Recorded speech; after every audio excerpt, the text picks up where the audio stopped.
Hello everyone and welcome to This Nintendo Life episode 167. My name is NBZ. I am your host of ceremonies here on this Nintendo podcast about video games, and I'm joined, as per the usual, by Bally. Hi Bally, how you doing? I'm doing well. What's the craziest COVID thing you've seen on the internet? Like a positive one. I've got a good one. Okay, go with yours, because I have no idea. So, Los Angeles is normally like completely covered in smog, especially like this time of year. And there's like some really good images online of just Los Angeles looking completely clear. And it's really cool. Yeah, I think there was also Venice, and you could see the water, actually the fish in the canals in Venice, because there's less pollution.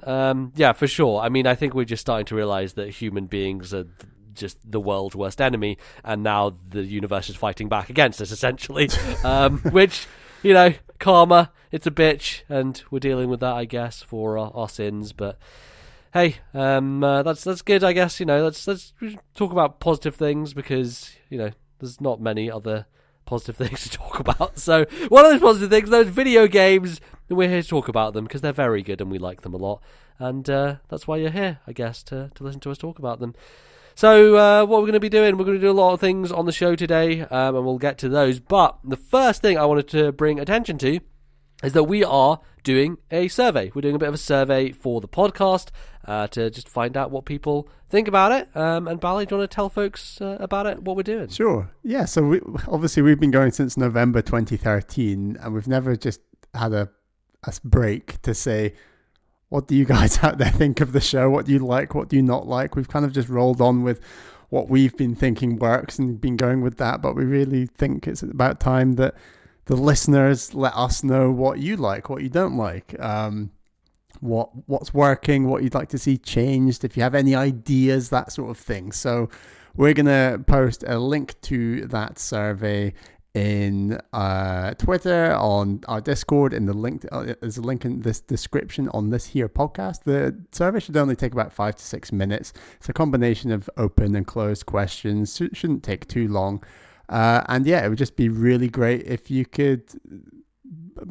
could borrow 5 to 6 minutes of your time to fill out that survey, because I think it'll just give us a really great impression of where we want to take the show and what's going, what's working. And yeah, it's anonymous, so just be as honest as you possibly can be. And I think that would be hugely beneficial for you, for the show, for us. And I think it's a good way forward.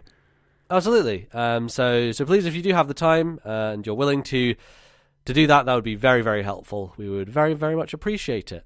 So that will, of course, be linked in lots of different places, and you should be able to access from wherever you're listening to this / watching this, etc. So cool. We'll plug that again at the end of the show. But yeah, if you want to do that whenever you have some time. We also have things to talk about for this very episode today. What are we going to be talking about on today's show, Bally? So for the first segment, we're going to be talking about the games that we have been playing. Second segment, it's your listener emails. And then for the third segment, we are going to bring back the Jukebox. It's about time.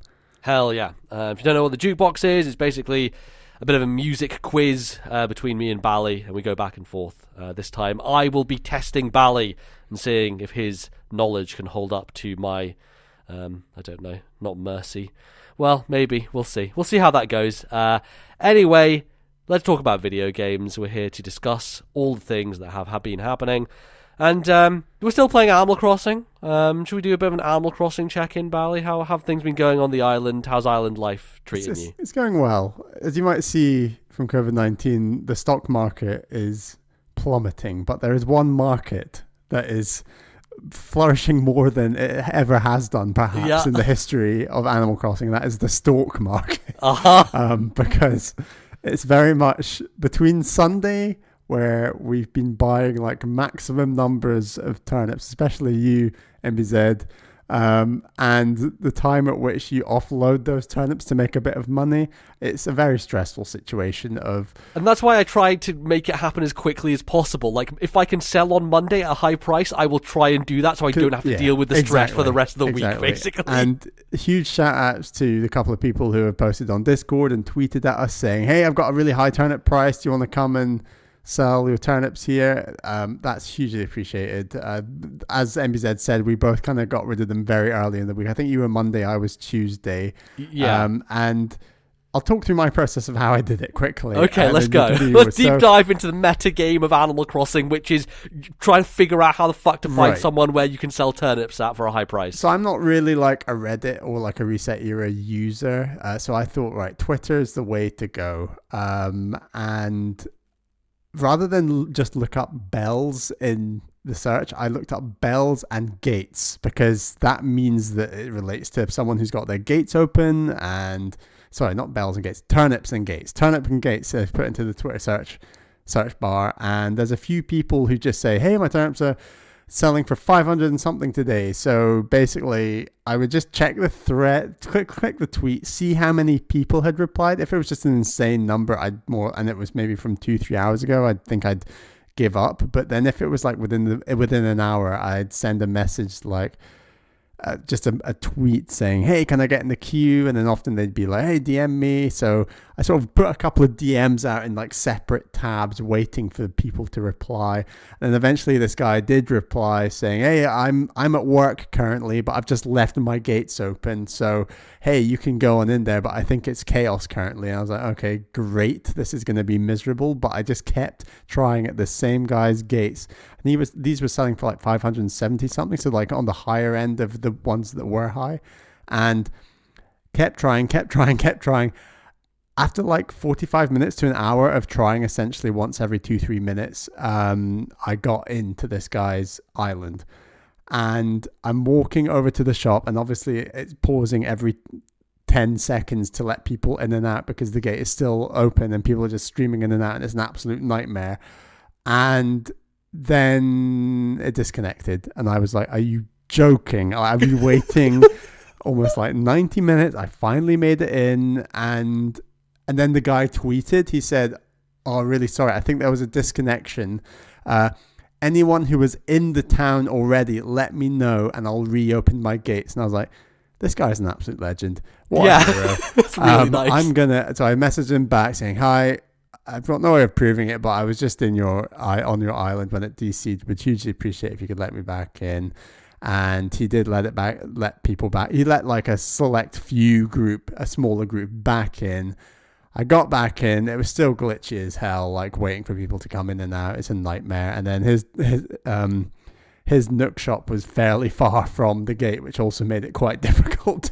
So if you're selling bells, top tip, put Nook right next to your gate. That would be hugely appreciated.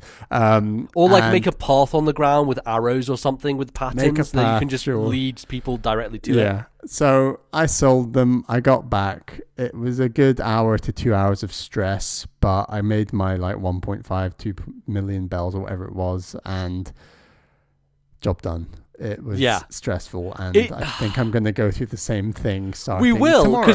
Well, here's the thing. I think it's easier now because, I just dropped 400,000 bells on a full inventory of turnips just at your island this morning, and now I still have 2 million in the bank, so I'm kind of like, if I sell for 150 or whatever, it's fine, right? I'm not too stressed about making loads of money now. It's probably easier to do this for the next couple of weeks at least. We've been talking about how people will start falling off Animal Crossing, which means there will be fewer people playing, and therefore turnip prices will be rarer to find, good ones, just naturally through the laws of numbers. So it's probably best right now to keep going with this and try and make as much money up front before people fall off Animal Crossing and you can no longer make the big bells as easily, essentially. I was very similar. So the first week that we did turnips, I got a hookup from Elo, a friend from Pokemon days, Eric. He has a Discord, and one of the people in his Discord had a price that was very high. So I was like, Bally, I don't think this guy is going to let like loads of people in. So I came to Bally's town. I took all of Bally's turnips with me, and I just took all of our turnips combined. That's what you call trust. Yeah, that's what you call trust. And I took everything there, and I got them sold, and then I got 100,000 tip from Bally because I sorted it out. So I took a bit of a cut off the top of his million or so bells that he made. Pyramid scheme.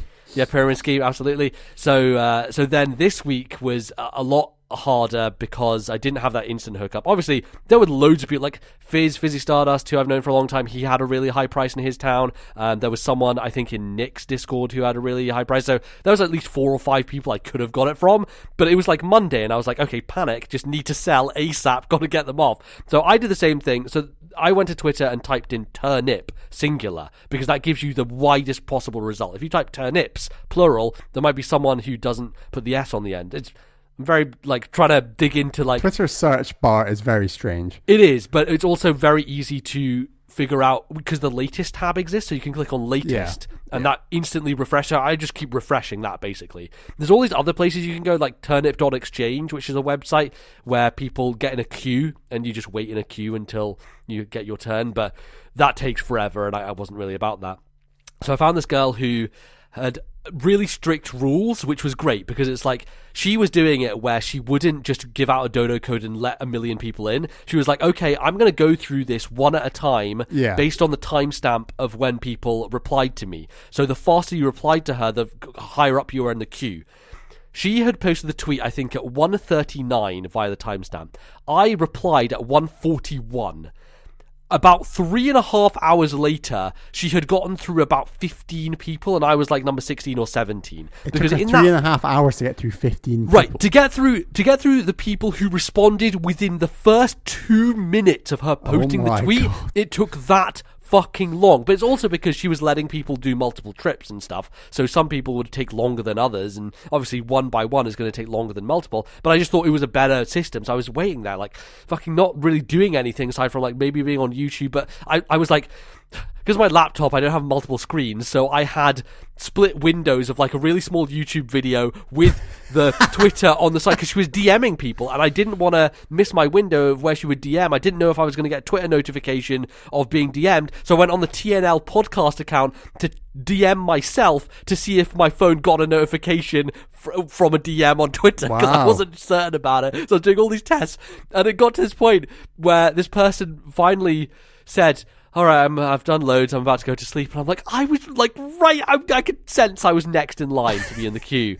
And it was fucking agonizing. So I lost that. But while that was happening, I hadn't just invested in this one person. I found a couple of other people who I just messaged and be like, hey, I have this thing. One of the people, she was looking for people to she wasn't looking for tips. She was looking for items. So she was like gold nuggets or star fragments or lighthouses.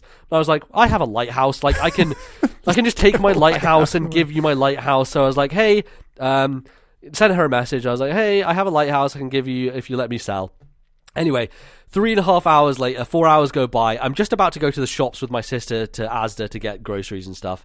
And I get the message from the one person I'd messaged literally 4 hours ago. And she's like, hey, I'm still doing this if you're around. And I was like, oh shit, okay, so like just frantically go and drop one pile of turnips, go get my lighthouse, like run to the gate, get inside, and her town was awesome. Like, it was ridiculous. You could tell that she didn't need bells. She was already fucking self-made billionaire, you might say. Like, ridiculous town, just the most insane thing I've ever seen. And I dropped off... The Sweet Prince of Bel-Air? Yeah, basically. And I dropped off my lighthouse, and she's like, oh my god, this is one of the... She's collecting lighthouses. So there's like 8 different ones, because all the stuff that you order from the Nook terminal, depending on your game, you'll get certain colours of them. So my post box will be a different colour to your post box, to someone else's. I think there's like 10 or 8 variations of each one. So my lighthouse was one of the ones that she didn't have. So she was very happy about that. So it was pretty good. And so I went and did my first round, because I bought 6,000 turnips. So I bought basically 1.5 inventory full. So I did one inventory, and I was like, can I come back for another? And I was like, do you want anything else? And she's like, oh, gold nuggets. So like, all right, fine, I'll bring 2 gold nuggets for the second trip. So I gave her 2 gold nuggets, and I sold the rest of my turnips. Anyway, made out with about 3.5 million bells, and paid off basically all of my house. The only part is the basement, which I don't really care to pay off, because I have all the rooms now. I don't really know if there's any point in paying off that 2.5 million bell loan. There's probably some kind of reward at the end of it from the HRH or some other nonsense, but it was a fucking trial, I'll tell you what. I was just stressing out the whole of Monday, just losing my goddamn mind, because I couldn't sell. And now this morning we just bought a bunch more, so we're going to go through that again. But But since last time, we've opened up terraforming. I know you've been doing a huge project, Bali. I've been mainly working on my paths and trying to figure where my trees go and make sure everything kind of connects in that way. I have a couple of like ledge projects that I'm working on as well. But yeah, it's been interesting because Final Fantasy VII just came out, and so the last couple of days I've not played as much Animal Crossing as I would like to because Final Fantasy has been in my life.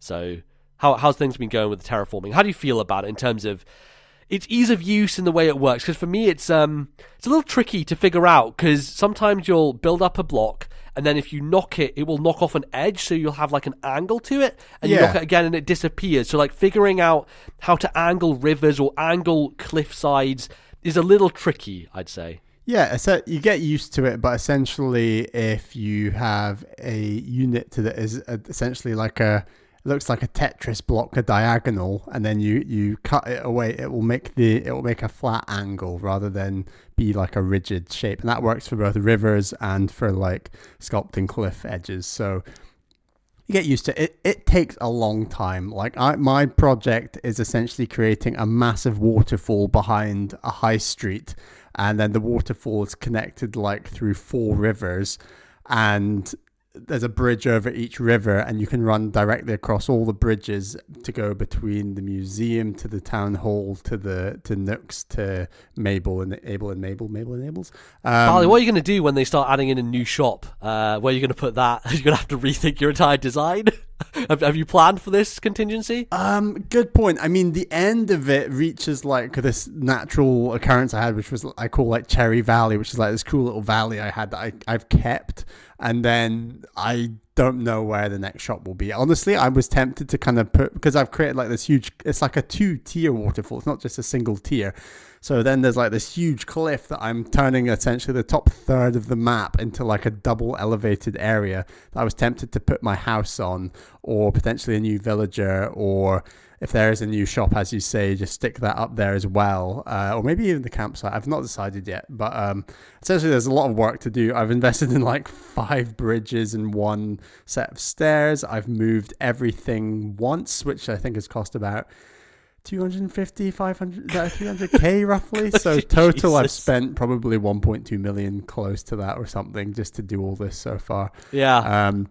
But I want to get the base totally sorted, and then I just want to focus on like, where do I want to put trees, where do I want to put flowers, and then I want to like line up the paths. And then once I've done that, then you can think about like street lamps and not post boxes, like other things. All the flourishes, items. Basically. Exactly. I think like paths and items and trees and flowers should be last, and I just need to do the base thing first. And it really takes a long time, but I've done this sort of, as long as I do 20 minutes a day, you can actually progress a lot. But if you want to try and do it all in one go, that is just 5-6 hours of Animal Crossing in a row that I just do not have like the will to do. Like, it's quite good to do while podcasting, I'll give you that. But like I've found it much more fun to just do it gradually. Plus the fact that you can only build 1 bridge a day and move 1 thing a day. So it kind of encourages you. And also, if you are demolishing something, you have to wait a day for it to be demolished. So you have to put down your original log bridge. The first, right. Like, so you cannot move bridges, can you? You can only demolish and rebuild, you can only demolish and rebuild, which is really fucking annoying. The other fucking annoying thing is you can't like scoot buildings over a little bit, because one of my buildings is it's perfectly lined up in a row for the museum and a few houses there, but there's one spot where the house, either side of it, is either colliding with another house or it's colliding with a museum, and there's no middle ground to place the house right in between them. And I would have to basically move that one house that's in the way somewhere else, then move it back, and then basically spend 100,000 just to move it across one fucking space. I moved Nooks to the wrong space because it was lined up perfectly on the vertical axis, but then on the horizontal axis, it was just one off. And I was like, oh my God. So top tip, and I've been doing this a lot more, is like using the shovel to like measure out spaces. Yeah, and then that's smart. Counting like, right, this building is 5 wide, then I need 5 wide and 3 deep. I think the museum is 7 wide and 3 deep, and like stuff like that. So you get used to it, but then it just makes a world of difference, so that when you are lining it up and placing it, you make sure that virtual rectangle is perfectly lined up, and then you're good to go. Yeah, that makes sense. It's definitely I don't really have a grand design in mind at the moment. I'm kind of doing my center of town area first, and then going to figure out what I want to make. The second you start, because I only wanted the wall of waterfalls behind, but then that's had the knock-on effect of affecting all the rivers. And then as a result, because I wanted the waterfall, I was well, then I could have the nice bridges. And then once I wanted the nice bridges, I'm like, well, that means I have to have a river flowing from like the top of my map to the bottom. And all of a sudden, it went from a project I thought was just going to be a high street to become like affecting my entire map because of like how geography and rivers work. It's kind of weird in that way. Yeah, definitely. And you also want to have enough space to do stuff while also maintaining your income flow of like fruit trees that you don't want to kill all of them. Yeah, I've got like a couple of corners of fruit that are just really densely packed, one with oranges and one with peaches. And then I've just kept as many of them as possible because I am still making a good 30, 40, 50k most days with those. And it can like be annoying where, you know, if you want to move multiple trees at once, it's like, okay, I've got to eat 10 fruit individually to get up to 10. And then I got to the point where I was moving trees, moving a building, and then having to move the trees again to the point I'm just like, I'm just going to chop down some trees and create some spaces because it is easier rather than like damn whack-a-moling trees about your town. It's easier to just kind of clear them away and plant some new ones because they are not that expensive and they're not that difficult to just get some more fruit and plant if you want to do that. Right. So. And at this point, like, I don't think anyone minds you going to their town and just taking their home fruit, right? Like, sure, exactly. Yeah. People have made a lot of money in Animal Crossing at this point. I think the people who are very invested in it, you know, they're going ham. So, and certainly there are people out there who have way fucking more money than we do and just going crazy and just like have unlocked everything already. But I think, as we already said last time, you know, the long tail of Animal Crossing is it's kind of nice if you don't do all this at once. Yeah. Like, it does take a long time. I got big FOMO yesterday when I had a busy day just with podcasting and other things and didn't do the fishing tournament. And then I realized that you can unlock lots of cool furniture. I was like, damn it. But I do agree that just playing a little bit a day, and Final Fantasy has helped me move to playing just a little bit a day. It feels much healthier, much longer term, and I know that in a few months I'm going to have most fish, most fossils, my house will look better, my town will look better, and that's really satisfying. Definitely. So yeah, we'll just continue to chip away at Animal Crossing. I like that KK's popped up now, so we've both kind of rolled credits, as it were, which is weird because I had played, I think, 25 more hours than you, but you got KK like 4 or 5 days before I did. It's Animal Crossing and the way some of that stuff works is weird. It's you can definitely accelerate certain things depending on what you do. So hey, that's nice. I also, you know, the video that I did of Wild World, you know, the song for me that defines Wild World is Go KK Rider, because that's what always played in the main room of my house. And the first song I told KK to play was Go KK Rider, so now I have that playing in the main room of my house again. Nice. And it feels like I'm back in Wild World. It's very easy to get a lot of KK songs just because a new one appears in your catalog every day that you can just order. I feel like with Wild World you could literally get one a week. Yeah, it was one a week that you had to ask him what to do, and you'd have to look up on the internet how to spell it properly with the correct like punctuation and capitals and non-capitals, because otherwise, if it's not exactly right, he won't play the right song for you. So I do miss the pigeon in the basement and him playing on the stage in the basement. I feel like we'll get that eventually, right? Do you not think that like Brewster will pop up with a cafe and Kix will come with a store, right? I feel like, especially with the way they're rolling this out with events and stuff, there's going to be some kind of DLC for Animal Crossing, either free or paid for, where you get new buildings, you get new characters that are permanent. I think that will be awesome, and I agree. I do think it's coming. And I one thing I think the game does really well before you see KK is that the world, the Animal Crossing lore, if you will, kind of builds him up as this celebrity. Right, everyone knows him, and his face is on things. And you see it, you can buy his music, hear his music, and then eventually you see him, and it's like, wow, they really built like this little sense of community and celebrity, idolizing this person in this community. It's really impressive. I do like that he plays in the town square. Like, he kind of has little seats out, and I'd noticed those seats earlier because there were moments where a couple of my villagers would just be sitting sipping drinks on seats in the kind of town square, the seats that hadn't been there before. Yeah, you're right. It does seem like a bit of a temporary solution to suggest a bar is coming later. Right, yeah. because it's like kind of an outdoor concert venue, and you kind of wonder, is there going to be a more permanent residence? Like, does KK move in? I mean, you can't be having an outdoor concert in winter. Come on. This is true. Although I'm sure that's what Southern Hemisphere currently are doing. Yeah, no, that's true. I mean, you can dress up, man. One of my favorite things I did was I went to Fizz's town, and I was like, well, let's just put on my raincoat and stuff in case it's raining. And I walk out in his town, and it was pouring of rain. I was like, this is perfect. Like, I just walked in with the perfect outfit, and I'm like, I predicted this. I'm smart. Dressed for the occasion. Exactly. I love dressing for the occasion. Good times. Fantastic. Well, I'm sure we'll check in probably down the line, see how things are going at Animal Crossing. But definitely.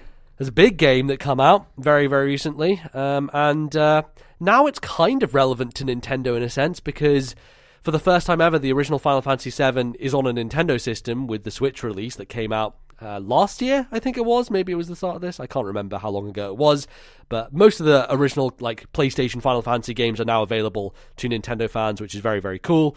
But the big remake, obviously, is not coming to Switch, and I don't know if it will eventually come to a Nintendo platform down the line in the future, but hey, they remade Final Fantasy VII, and that game is fucking very, very good, and I've played a lot of it, and Bali, I know you are a few hours in as well. Tell me, like, what's your knowledge of Final Fantasy VII, right? Because I think it's one of those games that, for me, since I was about 13 years old, I've known something about Final Fantasy VII, mainly through Newgrounds and Flash cartoons back in the day, because obviously it was a game. Final Fantasy as a franchise has always been huge, but I never knew a lot about it. So there were these people on Newgrounds. Legendary Frog is a famous animator back in the day who I was a big fan of. He made One Ring to Rule Them All, a bunch of different series, and one of the kind of one-off videos he did was random battles in Final Fantasy, and it was kind of this spoof thing about how you took 2 steps and you would get into a random battle, and it was one of those things that at the time I didn't really understand because I'd never really played JRPGs before aside from Pokemon, but a lot of that like iconography and like characters stuck in my mind. So like Tifa and Cloud, like I knew those names and those characters when I was like 12, 13 years old, even though I didn't associate it with Final Fantasy VII or didn't know much about it back then. And then obviously as I got older, started engaging more with video games and watching random YouTube videos of like most famous moments in video games. There's a moment in Final Fantasy VII that Bally still doesn't know, that most of the world knows because it's the Darth Vader of video games, the I am your father of video games, I should say. And yeah, so I've through cultural osmosis, even before I played Final Fantasy VII, which 5 years ago I played it, in 2015, which is when they announced the remake, which was 5 years ago. Yeah, I played a lot. I don't know where I can't remember where that sentence was going, but basically my history of Final Fantasy VII is long and storied in a weird way. My knowledge of Final Fantasy VII before Cloud was in Smash was almost nothing. Your knowledge was that I had a Nintendog that I named Cloud after the character in Final Fantasy VII. I literally knew the name Cloud. I don't even think I could have described what Cloud looked like before. Are you kidding me? Really? Genuinely. So the cultural osmosis I picked up growing up was only British stuff. So I'm talking like, you know, the Gran Turismos, Crash Bandicoot, Tomb Raider, like the games that were popular in the UK. Like, sure. Because Final Fantasy VII was just a non-event in the UK. Yeah, well, the thing is, Final Fantasy didn't exist here until 7. Well, exactly. So, growing up, and you were much more involved in international video game things online more so than me earlier on. Back when I was younger, I would just try and find random MMOs that were free and play them through my browser and stuff. Like, right. I think I'm just very internet savvy, or like I was very into the internet as soon as it happened and was like dove deep into a lot of weird rabbit holes. So even when Cloud was announced for Smash, I was like, oh, Cloud, oh, that's what he looks like. Yeah, right. Okay, that's cool. That was my reaction. It was like, that's cool. Cloud, Final Fantasy VII. Yeah.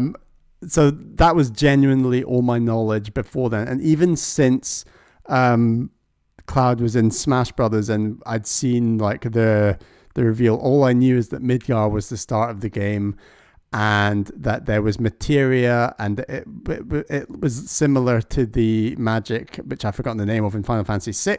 Espers, because playing Final Fantasy VI, I was like, all right, so each game has like slightly different magic systems. This is interesting.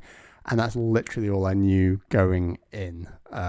Genuinely. Cool. So everything is completely fresh, and I am about 6 hours in and really loving it. Great. I mean, it's interesting because when I played it in 2015, I was like, oh, this is coming out soon, I better get on this. So I have a point of comparison. And like the irony now is like a lot of it I have forgotten. Like I think the Midgar section definitely has stuck with me in certain ways, and there's definitely locations, memorable moments that happen throughout that journey that I do recall and I do remember, but like some of the smaller details I've forgotten.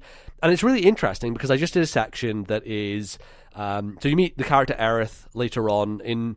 It's interesting because her name has always been like this point of controversy, because the original game, it was localized as Eris, Aeris, whereas the original Japanese is Aerith with a TH on the end. And so if you grew up in the West, which most people who did, you would know her as Eris, which is weird because they've now made the executive decision to call her Aerith across everything. So even in this version, Aerith is a better name. Come on, it is a better name. I agree. But you meet her, and you know, there's a famous church scene and stuff like that, and like seeing that, like being inside that church, having the recollection of what that looks like in the original, it's just like, wow, they have just made this real, right? Like it's a real thing now, and it's kind of insane because so much of Final Fantasy VII is these pre-rendered backgrounds that don't hold up very well, especially on the PC version that I played, where the characters were really high resolution because the polygonal models you could upgrade, but you can't really up-res the old backgrounds because they're kind of like it's like flat painted artwork, right? Yeah, or they're kind of like old FMV cutscenes or stuff like that, where you can't really update them because they were recorded on certain video systems and stuff like that you can't easily refresh them and like put higher quality textures and stuff there, because it would kind of go against what it was originally. And so the idea of experiencing these places again, but like with much better context and with making so much more sense. This morning I just went back and watched the section where you go through Sector 5 and you get to Aerith's house, and there it's just like this one screen where it's really weird and rubbishy and scrappy, and Aerith's house is very different. And I was wondering like how they are going to do this, how are they going to make this seemingly incongruous element work within this world, and the way they do it and the way that they have kind of positioned where she lives in position to the other kind of slums and stuff like that. It makes so much more sense. Like it's logical. There's a sense of community to the place that she's in and everything surrounding it. And that it feels like they've actually updated it genuinely to make more logical sense. And this happens a lot with a lot of the dialogue that happens. That said, I watched the entire sequence of going to her house originally, and there's a lot of similar lines. Like a lot of the lines are just straight ripped out from the original, and some of them do work, but it is kind of put in a different context. And I think that's kind of remarkable because this game is very different in terms of its structure, its combat, its visuals, so many elements. And the story has diverged in ways, but there are still moments where you can see these direct analogues between the original and what they've done now, which I found very cool so far. It's really awesome. What's kind of stuck out to you the most, Bally? What's kind of leaping to the forefront of your mind while playing this game? So the thing that always makes me nervous with any JRPG, and a big reason I sort of bounced off of Xenoblade Chronicles X, is just the sheer number of systems. So like I need systems to be manageable. I need them to be explained clearly to me. I need them to not escalate crazy at some later point. Like I need everything to be broken down a bit. And that was the thing I was most nervous about going in. And it's something that I think the game excels at tremendously. It takes little aspects that are similar to stuff like Kingdom Hearts. It's taken aspects that I think are similar to Xenoblade and other games like that. And it's just created this combat system which is so seamless and easy to pick up, honestly, but also diverse and complicated enough that it never gets stale or boring or dry. And right. I just think it is so perfect. I was just saying off mic, like if you take that original Final Fantasy VI or even the original Final Fantasy VII combat system, and you're like, right, bring those into a modern setting and then make like a 2D version of that game, and also make like of that battle system and then make a 3D one. I would argue something like Octopath Traveler is a fantastic way of evolving that battle system in a 2D format. And then this game, Final Fantasy VII Remake, is a fantastic way of evolving that formula in a 3D format. Like, it just feels right. It just works. And it's not purely action. It's not purely selecting menus in a turn-based. It's like this really great melding of the two that feels great. Absolutely. And it just layers on top of each other, right? And the thing that I really like about it is that you can so quickly access all these party members, either using the D-pad to just directly switch to one of them, or using the shoulder buttons to give them a command to use, right? You could be in a situation where Cloud is on really low health, he doesn't have his ATB bar high enough to use Cure, so you quickly pop over to Barrett and get him to cure Cloud instead, and that means that you can still focus on what Cloud is doing and attacking and dodging, while your NPC your party member just heals you in the meantime, and you kind of don't have to stress about it, essentially. So it gives you the best of both worlds. I will say that your allies and the way that they're controlled by the AI tend to not build up the ATB bar very efficiently, and so you'll be in situations where you're like, oh, I just need a little bit more ATB to get that one kind of slot available to me. I'll just quickly switch over to them so I can build it up, and then I can use that attack. Or I've just sort of found myself running in circles away from the enemy to not get hurt, and just, they've built it up, right, I'll go in now. Yeah, there's definitely like a boss that I fought so far that's like, he's a ranged boss for a lot of the fight, and Barrett was the only one who could really do anything against it, and I was like, this is really annoying because everyone's taking damage and I can't really pull him closer to me. So that has been tricky because everything is governed by ATB. If you're not attacking the enemy physically to build that up, right? Like, Cloud can only really attack them directly with his sword, so he can't use a spell until he has enough meter, which is tricky. Because I found Cloud has like stuck to certain flying enemies. He'll just sort of, as long as you're under them, you can. This one jump is different up and because it's them. a boss, and like they're really far away, like over a giant gap, like 20 meters away type of deal, where you can't really attack them. Like, you kind of have to rely on Barrett to deal out damage, and the other two party members can't really do anything because they're mainly melee focused, which would be nice because Aerith she's magic, and so she has a bit more of a ranged option, and so that has helped things a little bit. But like, even with her, she has an ability that's super cool, that you place a ward on the ground, and anyone standing on that ward, if they cast a spell, they cast the spell twice. Oh wow! For one cost, which is fantastic, and like, that has really opened up even more strategy that I hadn't thought of. Still waiting on that big magic user, so that sounds good.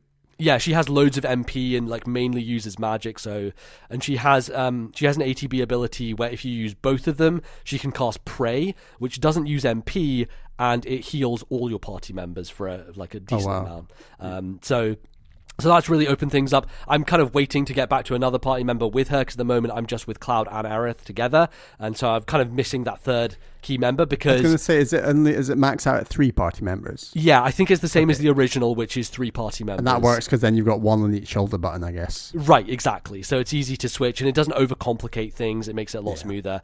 So far, I have adored playing as Tifa. Tifa, probably one of my favorite characters in the original game. She's awesome in this game as well, just as a character, her design, everything.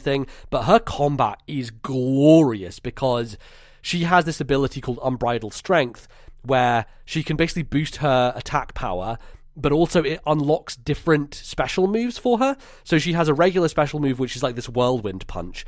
If you use Unbridled Strength once, then she gets an Omni Strike, which is just this super powerful punch.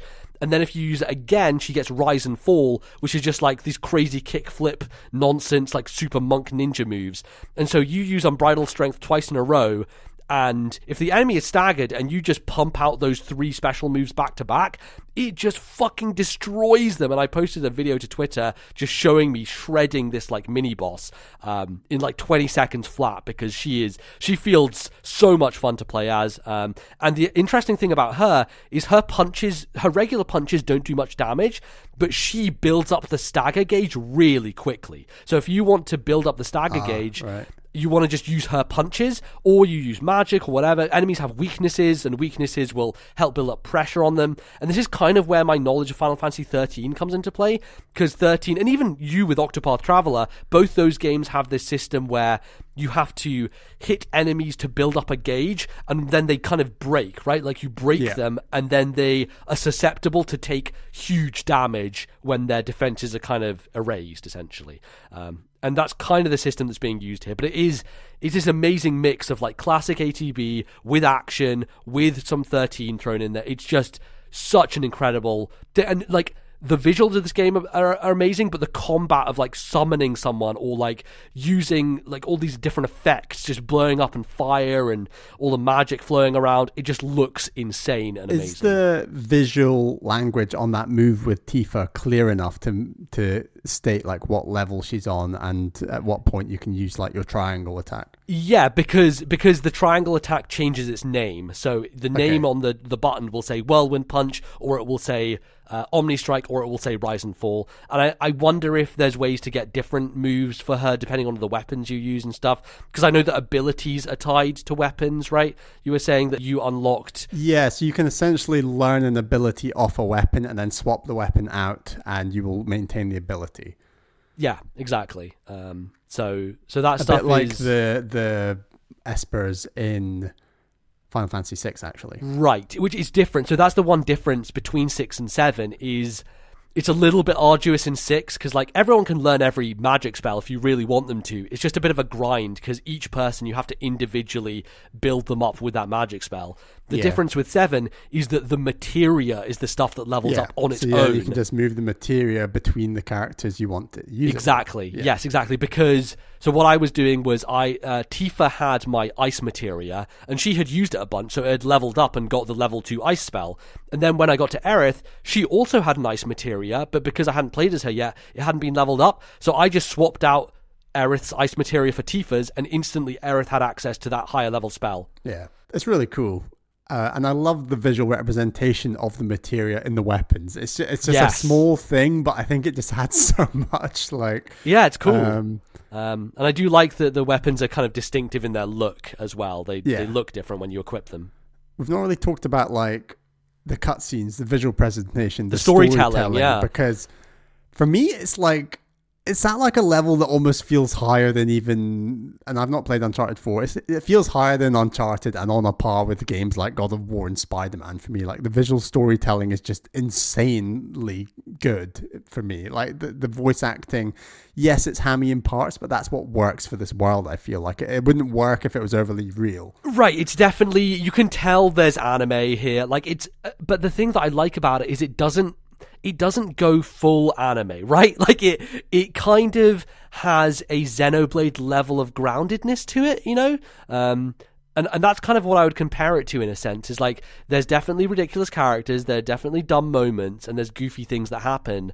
But the characters are consistent and they're really well portrayed. And even if there is a little bit of stilted dialogue, and like that's just kind of the way Japanese games are written in a sense, right? Like there's lots of grunts and like noises that characters make. And sometimes stuff won't flow perfectly. But the way it's been presented so far, you really get a better sense of the scale of what's happening and what is actually going on. Because if I'm honest, I don't really remember what the hell the story was of the original, just because the localization was infamously bad. I would say that the reason the original Final Fantasy VI, I would say, is a better game overall than the original 7 is because it actually has pretty good storytelling, and the writing is pretty good, and it makes sense a lot of the time, right? Like Kefka and all those things are logical, and there are moments of like, you know, where dialogue is put in there and it's kind of non sequitur and it doesn't flow particularly well, but overall 6 is so much more of a cohesive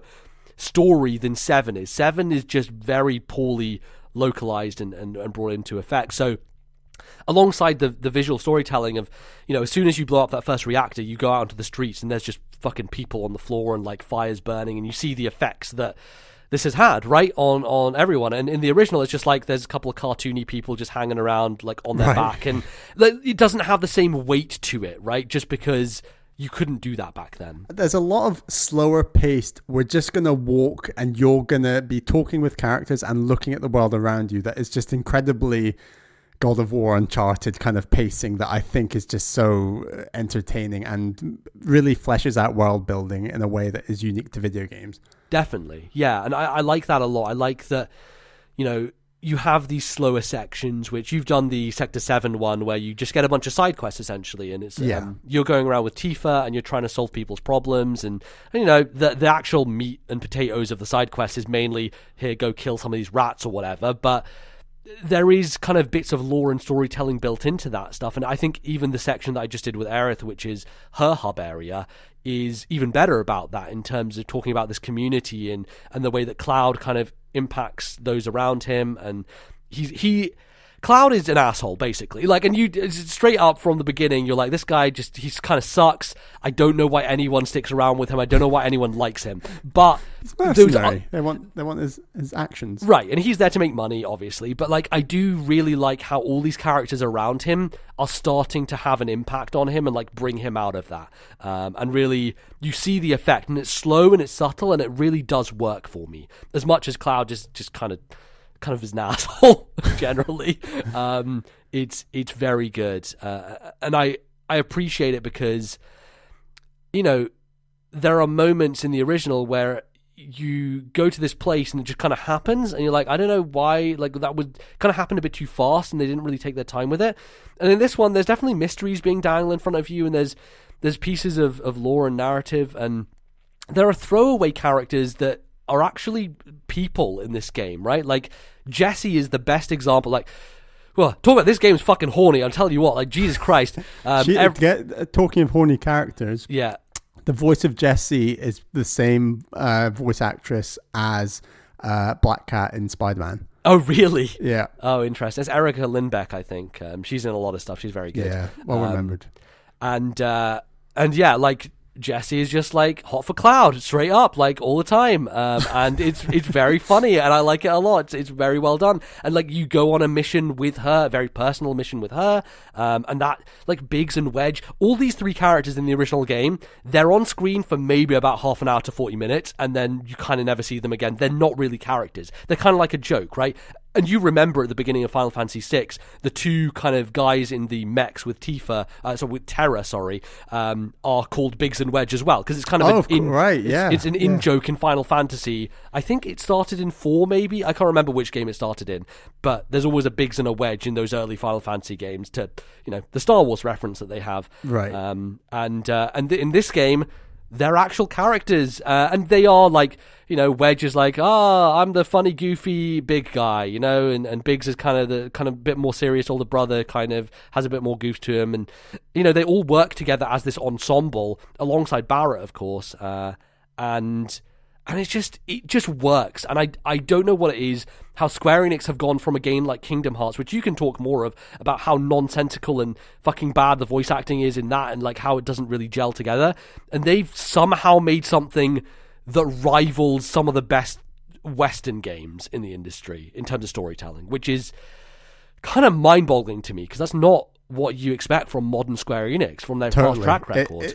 It's very surprising how grounded, and real's the wrong word, but how well the story is working in a way that isn't just pure hammy JRPG-ness that you've seen before. Definitely. I think part of it is because the world of Final Fantasy VII is so interesting, right? It is like it's a game about climate change. It's about a game about how we're killing the world, and we need to stop it because corporations are controlling everything. And you know, it's a game of the moment. Let's say, you know, it's very relevant even to this day. And I like that a lot. I like that it's talking about revolutionary violence and like all these things that back in '97, I don't think many kids playing the game knew or understood what it was trying to say, and the clarity that this remake brings, because it's able to expand on some of those ideas a bit more, is really welcome, because I think maybe some of those ideas weren't fully fleshed out enough back in the day when video games were still maturing as a medium. And look, they're still maturing, but I think this game is really showing that they can say some interesting things and really tackle interesting topics, for sure. Totally. And yeah, I like the world a lot. It's just like, it is this weird mix of kind of cyberpunky and neo future, and it's very different from what Final Fantasy traditionally was up to that point, because you think about 1 through 6, it's a fantasy series, and like Final Fantasy 6 is quite steampunky. Yeah, so Final Fantasy 6 is where it starts to make the turn, but it still has those elements of castles and knights a little bit. There's like proper steampunk castles in 6 that I think would be unbelievably cool to like realize in a 3D setting. Yeah, I would love if they did that. But yeah, this was where they really turned the corner, and they're like, all right, we're just leaving the fantasy stuff behind. Let's just go all in this direction, and it still has magic in it, and it still has a lot of interesting elements. But yeah, I'm loving it. I've played like 13-14 hours in a couple of days, and it's just, I can't stop. I just want to keep going. I don't want it to end. It's so good. One of the drawbacks, I guess, is the fact that I'm thinking of these moments of, oh, that's going to be really cool when we get to that moment, and then I'm like, oh, wait a second, we're not going to, because this is only Midgar, and we're not going past my Midgar. Ignorance is really bliss right now, knowing that I won't have to get all excited about these moments I don't even know about yet. Yeah, well, the problem is, Val, you have to dodge spoilers for another 3-4 years until you get to the moment of Final Fantasy VII. But if I can do it, I can do it, and if I can't do it, then there's nothing I can do about it. Yeah, exactly. So, you know, and just roll with it. Ultimately, it is like a touchstone cultural thing that everybody knows anyway. Sure. So, you know. Cool. Well, that's pretty fucking great. Final Fantasy VII Remake. Bally, you have another game to talk about that you haven't talked at all about on the show yet, but I think it's one of those ones that we've been waiting for you to play for a long time, I think, and get back into your roots, which is back in the day, Bally, growing up, me and Bally was always a racing game guy. He always played racing games all the time. I was never into them because I was bad and I lost to him constantly. And you haven't really, the last time you talked about a real racing game on the show was Need for Speed Underground, or was it Heat Most Wanted? Need for Speed Most Wanted U on the Wii U. On the Wii U. Because that's a great name. Yeah, I'm talking about Forza Horizon 4. Now, I probably wasn't going to talk about this on the show, but the fact that I love this game so much and have sunk a good 30 hours at least into this game, like, I thought, I've got to talk about this. It is incredible. I absolutely loved playing it on Xbox Game Pass, and I think that if you want to make the perfect driving game, I think the most important quality of a driving game that appeals to me personally, where I prefer more arcadey controls, would definitely be variety.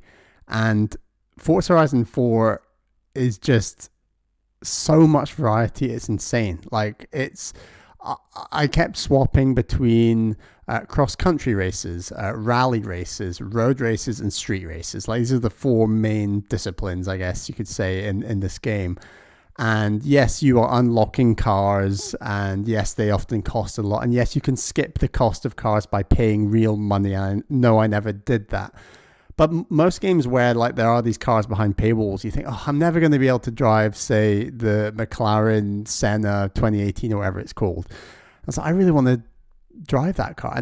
But this game has missions where you can play in those cars. For example, there's a group of 10 chapters called like supercars, and all the missions start, although the missions for those chapters start in Edinburgh, which is another reason that I love this game. Yeah, obviously. It's the only reason that I played it, to be honest. Right, but these 10 chapters, you play as a different supercar in a single race, a single mission each chapter. So it gives you a great idea of, hey, I got to try out like the Bugatti Veyron, the McLaren Senna, whatever, and then I could be like, right, so I'm going to save up and I'm going to get that one supercar. And then when I get that one supercar, I can use that supercar on all the other road and street races in the rest of the game. So that was kind of my strategy with it. Like, I'd learn more about the cars I liked through missions that you can take part in. Like, there's another great couple of batches of missions. So there's a batch of missions for stunt driving. There's a batch of missions for like classic cars from video games, so that each chapter references a video game. Like, one's about Smuggler's Run, one's about Ridge Racer, like all these classic driving games. And then there's another cool one where each chapter references a British car company. So there's like one, and what would normally happen is the first half of the mission, you are driving a classic British car from back in the day, and then the second half of the mission, you're driving like the same company car, but from the present day. So it's like seeing how Mini has come forward in the last 200 years or whatever, and this sort of thing. And it's just that those things that, as someone I'm not a petrol head at all. I have like a very low appreciation of cars generally, but I got a real feeling of this is really cool. I'm getting a real variety of cars and what I want to do. And I've not even mentioned my favorite part of the game, which is the like, I've forgotten the name of them, but they're like event races, basically. Event races, and they're real true spectacles. Where in one you're racing a hovercraft, and another one you're racing a train, and one you're racing a jet fighter, and they've even got like a special Halo mission where you are driving a Warthog off-road, and there's like Covenant ships flying all over, and they even create like this Halo arch in the distance to make it look like you're on the Halo or whatever. Like, that mission is just so cool, combined with the fact like I really appreciated like even the radio stations. There's like a rock radio station. There's a classical radio station. They even put like some Halo music into the classical radio stations. Just little things like that where I think this game has a real polish. Did you ever log into your Spotify account on Xbox and play your own music? Because that's one of the cool things about Xbox One and Microsoft's platforms is that they really just allow you to play whatever music you want, even when you're playing a game. No, I didn't. I mean, I don't have a paid for Spotify account. I don't know if that makes a difference. I don't know if it does, yeah. No, I didn't bother. I was happy enough with the music, and I was listening to podcasts a lot with this game as well. But, yeah, fair. This game is just so good at, right, you enjoy, and often difficulty is something that driving games struggle with, and this game, it's just like, oh, you've been losing a lot. Do you want us to turn down the difficulty? Or, oh, you've been winning a lot. Do you want us to turn up the difficulty? And then depending on whether you turn the difficulty higher or lower, you will receive more credits that you can then use towards unlocking more cars. So like there's this real risk reward thing of, yeah, I'm going to try racing a bit out of my comfort zone in order to make more money. And it's just this loop that kept going where I was doing a bit of off-road, a bit of rally, a bit of street racing, just going between them and doing like the special chapters. Like there's just so much in this game before. And like I've got regular Xbox Game Pass. I've not got gold or anything. So I'm not playing anything online. This is all just on the disc, as it were. Although I don't own the disc. I downloaded it. But sure, it's the single player experience. And this game just has so much to do, and I absolutely loved it. The seasons are cool. They're nothing to write home about in my view. It was a little frustrating at points because, for example, when winter came, you have to change the tires on, say, your favorite sports car to get the winter tires on. Yeah, have you done much customization? Because I know people talk about like ridiculous paint jobs that you can download of like a giant Pikachu car or like some stuff with like Star Wars stuff on it. Yeah, I mean, every time you buy a car, you can have like a look at the like top few favorite paint jobs, and I'd like look at the first few. I was like, oh, that's cool. It's got Star Wars on it, whatever. Let's try that. And I'll just like I didn't go in depth looking at all of them. I think I only selected from the favorites, perhaps. Okay. But some really impressive finishes with like matte finishes, grays, different metallic styles. Like it's really impressive, and it's probably like obviously it's got a massive advantage being a driving game, but it's probably the best looking game I've played in a way because it just looks so good. Now there are some character models that look a bit dodgy in comparison, and they really take you out of the action in comparison to how good the cars look. Yeah, it's weird because like you play as a character in this driving game who's like a quote unquote influencer, and like you're getting followers and stuff like that. Yeah, there's a lot of cutscenes before you do races. Yeah, there's like, so the British one, for example, the lady's like, I'm making a documentary about classic British cars and you're going to be part of it. And it's like, okay, right. So everything has to play out in this kind of little story thing, or like the stunt driver. Right, it's a context, right? Because I think it's like the Horizon Festival. So all these people go to this one island or whatever, or one place to take part in the festival. Yeah, it's cool, and like the Highlands look really cool, although they are definitely way too close to Edinburgh. But, right, yeah. But there's like Bamburgh Castle, Edinburgh Castle, like a whole of central Edinburgh is in there. The Highlands look good.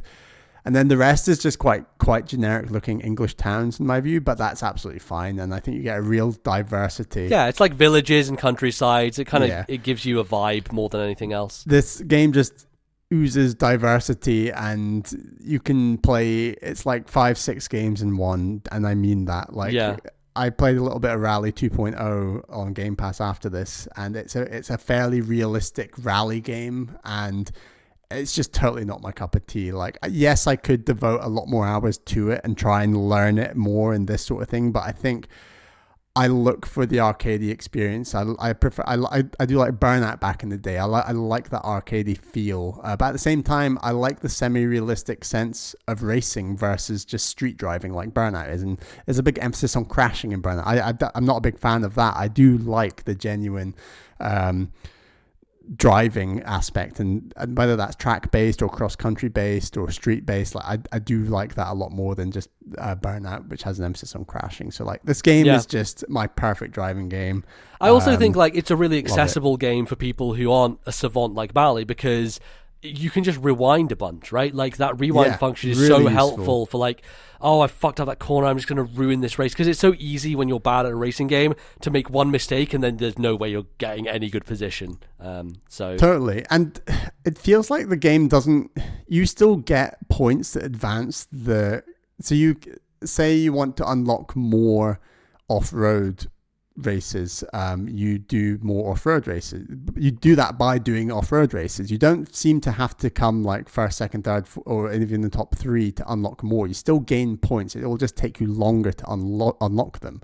A really cool thing this game has, and I've not played any of the other Forza games, so I don't really know the context of these, but each racing discipline, so street racing, road racing, off-road, and rally, they've got like a gauntlet at the end, which is like a 10-minute race across the entire map in each given thing. And it's like the final thing. It's like Mario Kart's double dash, like reverse mirror mode every race in a row. It's a bit like that. So, for example, the off-road one is just like this crazy-ass loop around almost 3/4 of the map. Likewise, the road one is just crazy long. And they all take from like 7 to 10 minutes. And nice. I managed to do all 4 of them in the 4 main disciplines. So that was when I said, right, I've beaten the game, as it were. Sure, you never see credits, but like this kind of seems like a bit of a game as a service for you in a way. It's like it's a thing you can always go back to and keep playing and unlocking more cars. And I'd love to. And it is a shame that this is the only Forza game on Game Pass. But I mean, I think it's highly likely Series X is going to launch with a more traditional Forza game, probably a track-based one.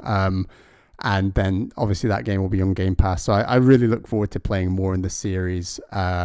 I might even go back and buy one of the other Horizon games. I know the last one was in Australia. I've heard good things about that game. So I don't know. I might give it a go. It's a shame it's not on Game Pass anyway, but again, like you said, I could just come back to this game again. Right? Like it's an old It game, should be quite cheap. I could probably pick up a hard copy, and that was another reason I got a Xbox One with a disc drive. So yeah, I'm really impressed by this game. I am so on board with Forza. It makes me quite reluctant to try other driving game series, which maybe isn't massively healthy. Yeah, sure. You've kind of just like peaked at the mountain almost. Yeah. It oozes arcadiness, it oozes diversity, but it's arcadiness with a sense of realism, which is just my cup of tea. Like it's just that right balance of hey, you can pick up and play this game, but also you can still master it, and I love that about it. So. Great. A real surprise for me, because this was kind of like, yes, I bought an Xbox One for Ori, but hey, I was always going to try this game, like it was sitting there waiting for me, so absolutely had to try it. But yeah, big fan. Great.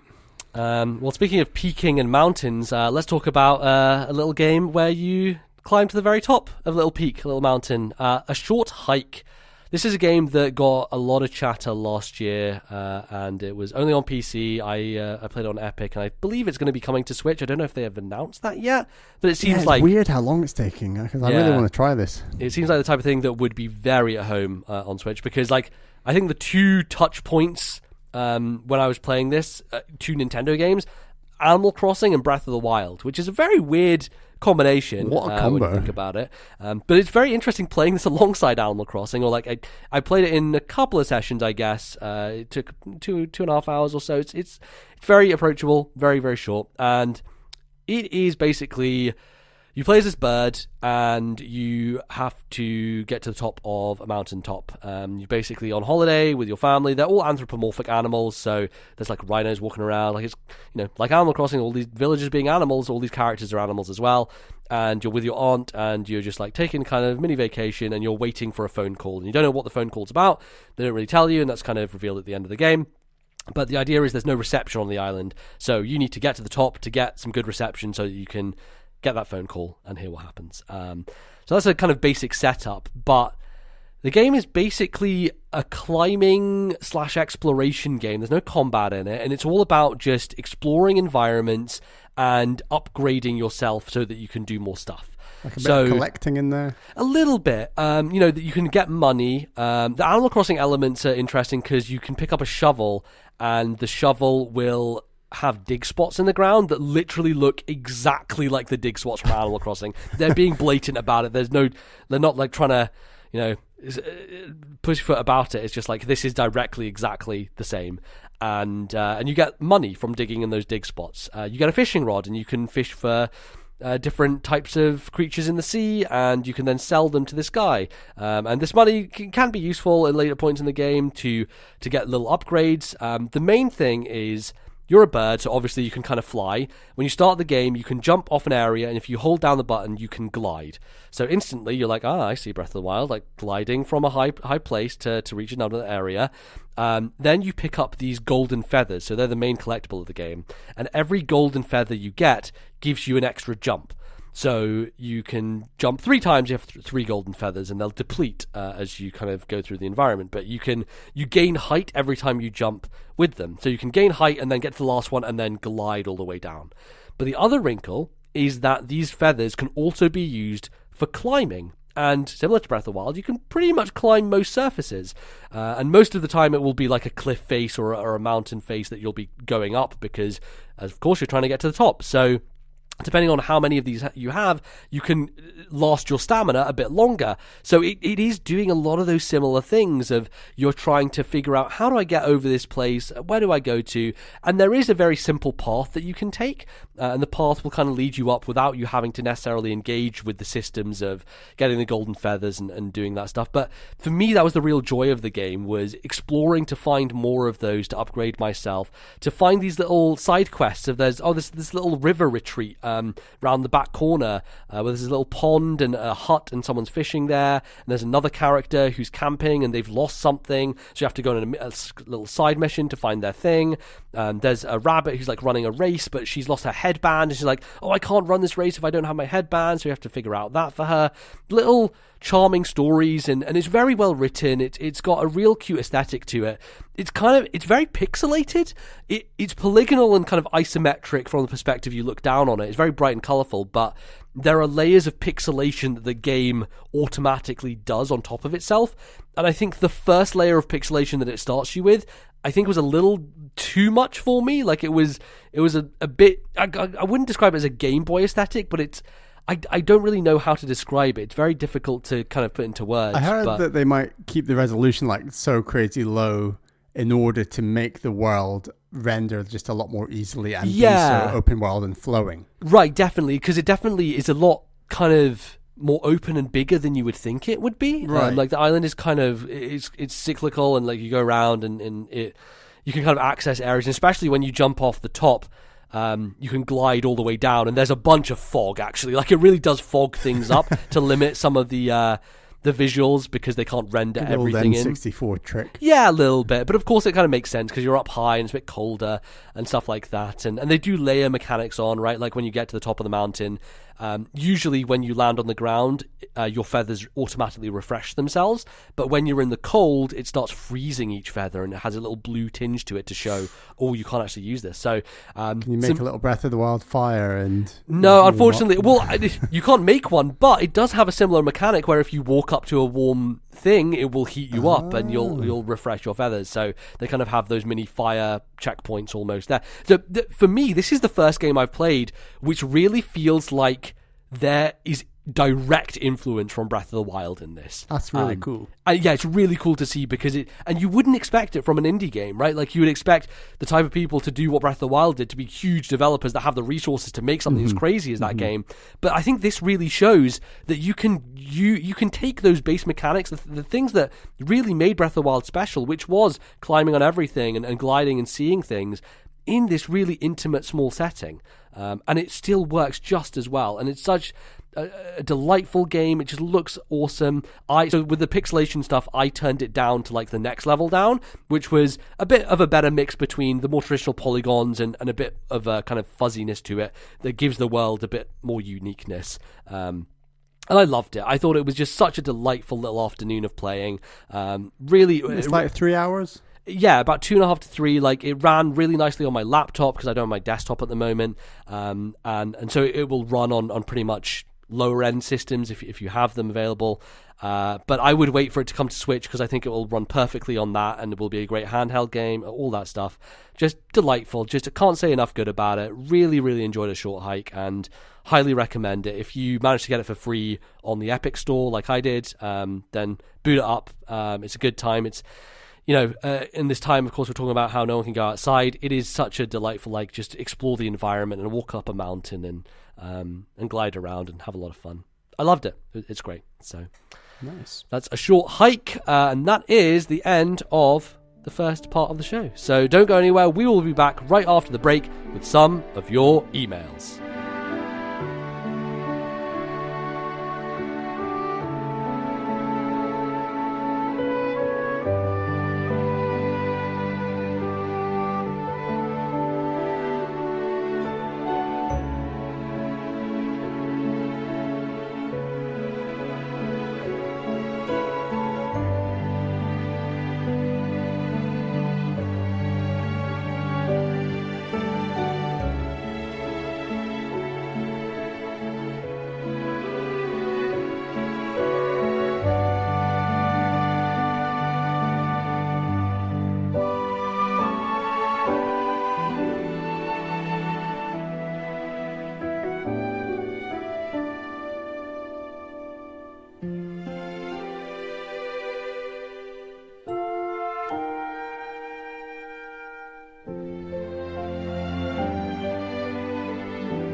Hello everyone and welcome back to the second segment of today's show. It's the second segment and that means it's time for your emails. We put out the call, we got some emails in, and we're gonna dig in. Before I dig in, I need to say the email address, don't I, MBZ? And the email address is ThisNintendoLife@gmail.com. That is ThisNintendoLife@gmail.com. Please send them in or post a comment, a question on our Discord server. That's always appreciated as well. Our first question this week is from OCD Bear, who says, hello, this is a little bit old. Hello, my anticipation for Animal Crossing is almost debilitating. I was fine until the last direct, but after showing all the new features, especially terraforming, my hype has reached an all-time high. It is so bad that I cannot stop consuming any media, including your podcast this week that has discussed the game. So my questions to you guys are, what is the most recent game you could not contain your hype for? And lastly, what game do you think you have had the all-time highest hype for ever in your life? Thank you for the wonderful podcast to keep me sane until the 20th. Cheers, OCD Bear. Interesting question. Obviously, we are now past that. Hopefully, OCD Bear is enjoying Animal Crossing right now, and the hype has been worth it because... It's a game that has hit a lot of people very, very hard, and obviously we're still playing it. It's a great thing. But Animal Crossing's a weird one because, like, I almost never feel any hype for Animal Crossing, right? Like, I think we've maybe discussed this in the past, but games like Animal Crossing or Pokemon, where they're like iterations really on a formula and they don't change huge amount, despite the fact that New Horizons I think is like the biggest leap forward for that series. That said, it's not like a huge enormous thing. It's like definitely an improvement and a lot of different ways that it's just updated and added things to the game. But it's not, I think you have a certain type of game for me that gets me excited. The series that I'm always more hyped for than anything is Zelda, and I don't know why that is, because I guess over the years it depends. Like there have been certain Zelda games that I cannot wait to play, and certain ones that until I really got into the series, which was around Twilight Princess, is when I first started playing them myself, because I grew up playing Zelda obviously at your house with Wind Waker and Ocarina of Time at another friend's house. Well, that was with like the Wii launch Twilight Princess. You're like hyped for the Wii Sports Twilight Princess all on the same day. Yes, exactly. Like the Wii is the big one that I think of like, is that the highest I've ever been hyped for anything in my life? Maybe. I was pretty fucking stoked for Breath of the Wild when that was coming out. And I was pretty stoked for Skyward Sword when that was coming out. And I think there's something about Zelda that, because it's always a new art style, a new world, obviously a lot of the structural stuff has stayed the same up until Breath of the Wild, but there's something about Zelda that is just so exciting. Maybe it's the idea of a grand adventure you're going on, the new dungeons and surprises and like overworld that you'll discover. Something about that always gets me more excited than anything else. I don't really know why. It's weird, but do you feel the same, Bally? Yeah, Zelda is special for me. I definitely give it that. I feel like my hype was a little bit higher when I was younger, and yeah, that's because you're less jaded, aren't you? Right? Like when you're a kid, you have much more boundless enthusiasm for things, and anything could be anything. Whereas when you get older, you start to be like, well, here's the reality of the situation. I'm much more cynical. Yeah. My outlook on this, blah blah blah. But to some degree, it makes it so that when a game comes out and does knock you off your feet, it makes it hit that much harder, right? Like, I think I was very excited for Breath of the Wild, but I was also worried, right? I remember Horizon Zero Dawn coming out a few days before, and the reviews for Horizon being just stellar. Everyone loved Horizon and thought it was an amazing game, and I was worried. I was like, man, Nintendo have never made an open world game before. This brand new one from Sony that looks a lot nicer on newer hardware has just come out. How are they going to do in reviews? And then the reviews came out for Zelda, and I was like, holy shit. Especially, I think Dan Reichert's review, his end paragraph, talked about how he hadn't felt this way playing a video game since he was a kid playing Link to the Past for the first time. Yeah. And, that, I think that started to build my hype for Breath of the Wild more than anything else, was that sentiment. And then, obviously, the game not only matched that, but, like, exceeded it. So there are points at which, like, you can get hyped for a thing and it lets you down. And a lot of the Zelda games, for me, have never done that. Despite the fact that I know a lot of people are skeptical and critical of Skyward Sword and Twilight Princess, I personally love both those games and was very excited for them at the time. I think in hindsight, I can look back on them both and be like, okay, so maybe like there are things wrong with them, but when I played them at that point in time, they were just amazing to me. Yeah, I feel like my hype for Breath of the Wild was huge, but it was almost like this rational hype that I could contain. But when I do think back to the Wii and Twilight Princess and Wii Sports, and also like the DS launch especially as well, it feels, there was something about being a kid at the time. And as you said, like you kind of have all these visions, and we were very much reading magazines and visualizing what it would feel like, what it would be like, and that the actual chemical feeling in your body, the hype was just through the roof in comparison to what it is like as an adult, I should say. Because I remember you had an art exam, didn't you? Like, yes, before the Wii, and you just had this barrier to get through in order to get to the Wii. Yeah, it was like this mental hurdle where I had like, I think it was like a 9-hour art exam. What a fucking nightmare. Never take art, anyone, please. Top tip, do not do art at school, especially the sort of school we were at. A 9-hour, it's like a mock GCSE art exam, I believe. So 9-hour art exam over 3 sessions, Monday, Wednesday, Friday. And the Wii was coming out on the Friday. So I knew that I had these 3 mental, physical hurdles to get over on the Monday, the Wednesday, and the Friday. And the excitement I had at the start of the Friday session, because I was kind of ahead with my project. I knew I just had to wrap it up. And then obviously we had to like sit there and wait until it was done. So I maybe had like, I think I was fiddling around with things, making it extra good, but I could just feel like my body surging, and I think people in the room must have thought, "Oh, Bally's really excited to finish this art exam." I know it's been like a mental hurdle, but this is, and I remember like, because we went to your house, MZ, with like Ali, well, it was Ali T's house with. Yes, it was Ali T's, because mine didn't come that day. I had to wait until the next day when my mum was able to get one, but they tricked me and were like, we got it, and But I just remembered that that hype was a level that I think for me was far beyond sort of Breath of the Wild Nintendo Switch levels of hype. It was just this uncontrollable chemical energy inside of me that I just couldn't. It was just ridiculous, and I must have been like 14, 15 years old. Yeah. At the time, and it was just insane. I couldn't believe it. And I remember as distinctly something similar to the DS, not quite to the same level. I was definitely more hyped for the Wii, but yeah. DS was weird because like I had the DS 3 months before it came out here, and so like I had this weird hype cycle of like I was so excited. There was the first I think DS is the first console launch we followed through the media, as in we had magazines which were talking about it, and I downloaded like videos from E3 that like took forever to download, and like eventually got to see stuff from the show floor, and the internet had started to become a thing, and the DS, and I was very excited. And then I was in Dubai on holiday for Christmas, and we're in the shopping center, and then we're walking past. I just look, and I'm like, the fuck, there's a DS, like, because it had just come out in Japan, and it was sitting there, and I was like, can I just buy this right now and not have to wait 3 months for it? Obviously it was stupid because there were no games. They were only selling the system itself. They weren't selling any games for the Was there DS. Another shop you could have gone to that would have had games? Well, yeah, we looked it up, and we were like trying to find some sketch place that did like secondhand games, but it seemed like the type of place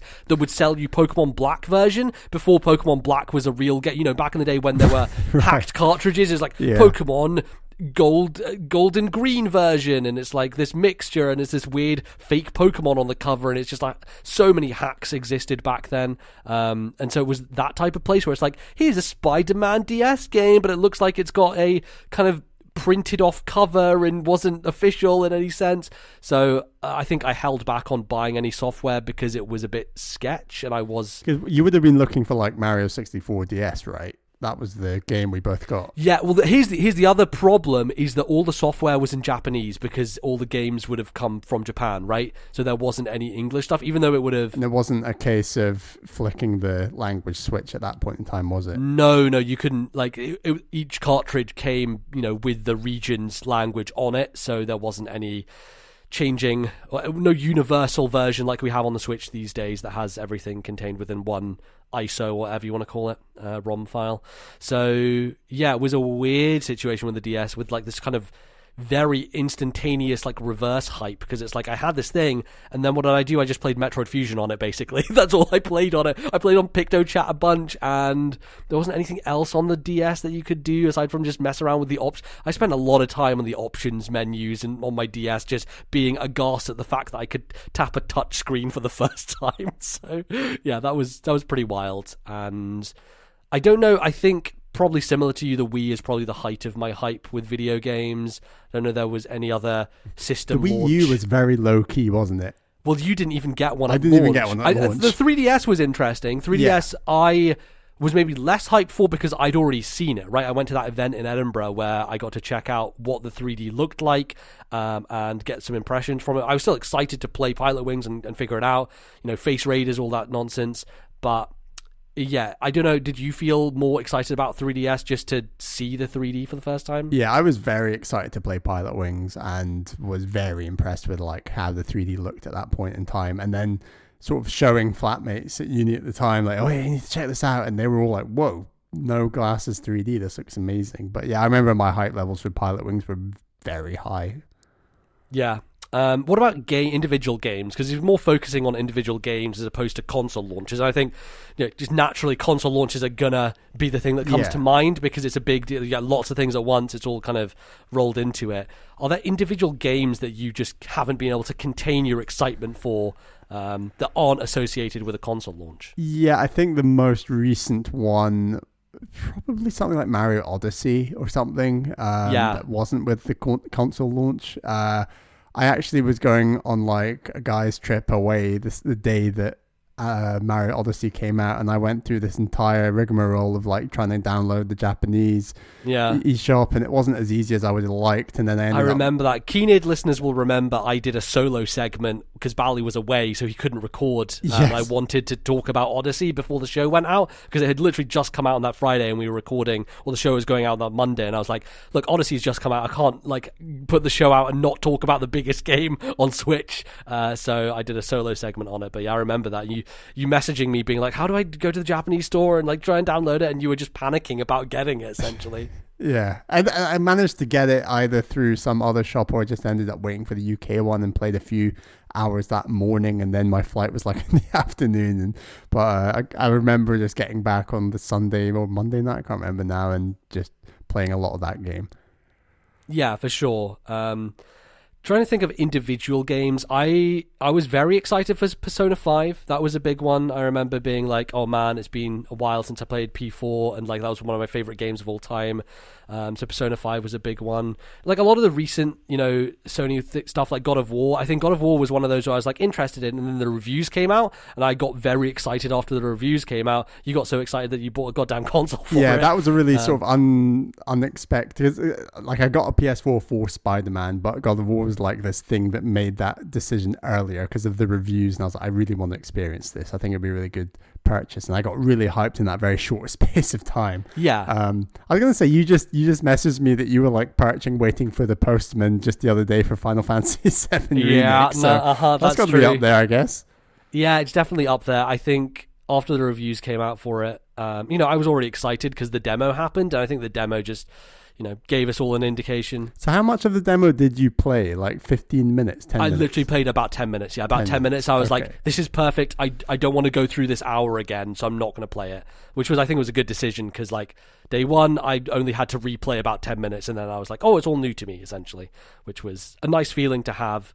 Yeah, I don't know. There are definitely games where I will wait for the postman. I'll be like, when's it coming? Well, I need to play this today. I just really want to get on it. But that just across a lot of things these days, I think there's lots of games that people get excited for and are just extremely hyped about. But playing Ori and the Blind Forest and then Will of the Wisps coming out just a few weeks later, and I was so hyped for that game to the point I bought an Xbox One. Sure. What is it? The Bally just getting these consoles because of games that he's excited to play. Yeah. Yeah. Interesting. I guess that's the point, isn't it? Having the exclusives will drive people to your system. So right. I mean, the equivalent of God of War for Xbox One, I guess, was like a Forza Horizon 4 or something. It was like the big hotness I was playing until the game I really wanted was coming out. Right. So yeah. Yeah. I'm trying to think when I was younger. Obviously, Pokemon was a big deal, and I think we had a different... Our hype for Diamond and Pearl when your dad brought it back from the States. Yes. That was big. That was pretty huge. You're right. Diamond and Pearl was a pretty huge one because we were importing it early. We had it before everyone in the UK.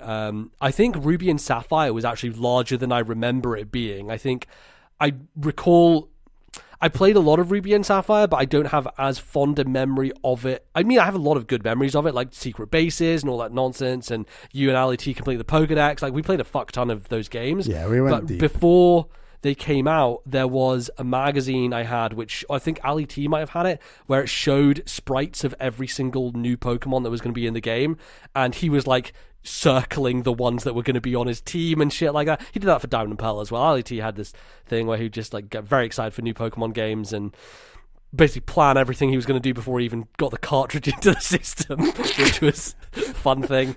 You think we go deep on games sometimes, but then you look back in the day, Ali T was the most hardcore gamer you'd ever seen. Like, it was insane.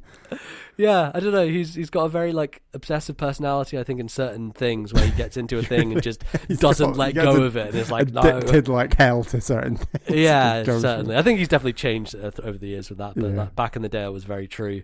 But yeah, I think Ruby and Sapphire, one that I don't think about these days, but I think at the time, having come off of Gold and Silver, was actually very excited about still. Even if the Pokemon hype had maybe died off after then for a little bit of time. Yeah, and since then, I don't think I've been... Pokemon Diamond and Pearl was the last time I was like over the moon excited to play a Pokemon game. Now I'm just like, all right, cool, new one came out. Let's check it out, see what it's like. It's one of those things, you go through the dark barrier of like, I see the numbers in the Matrix and now Pokemon's not exciting to me anymore, type of deal. Yeah. So yeah, that's a bit of a shame, but obviously, when you're younger, you're super excited. I think for me, the one, the biggest hype thing that didn't come out at the time when I got it, but like getting Super Smash Bros. Melee and having my own copy of that on a GameCube, I was beyond ecstatic because it was all my friends had GameCube. Like, you had it, and a couple of other friends had it. I was like, oh, I really want it for my birthday. And then, like, everyone came around to my house for my birthday, and I got my GameCube. I got Star Wars Jedi Knight 2 and Melee, and that was great. Go back and play that game. Yeah, it'll come to Switch soon, I'm sure. Here's the thing, Bally. I played a GameCube game that I got in a cheap sale the other day because I've got my GameCube set up upstairs now. Do you remember the film Reign of Fire? I don't know if you remember this. It was a film about dragons. I know the name more than anything visually. I was very into this film back in the day. It was about dragons like burning down in a post-apocalyptic future, burning down the world and people. Wait, is this the Factor 5 game? I don't know if it's made by Factor 5. It's a very bad game. It's terrible and it sucks.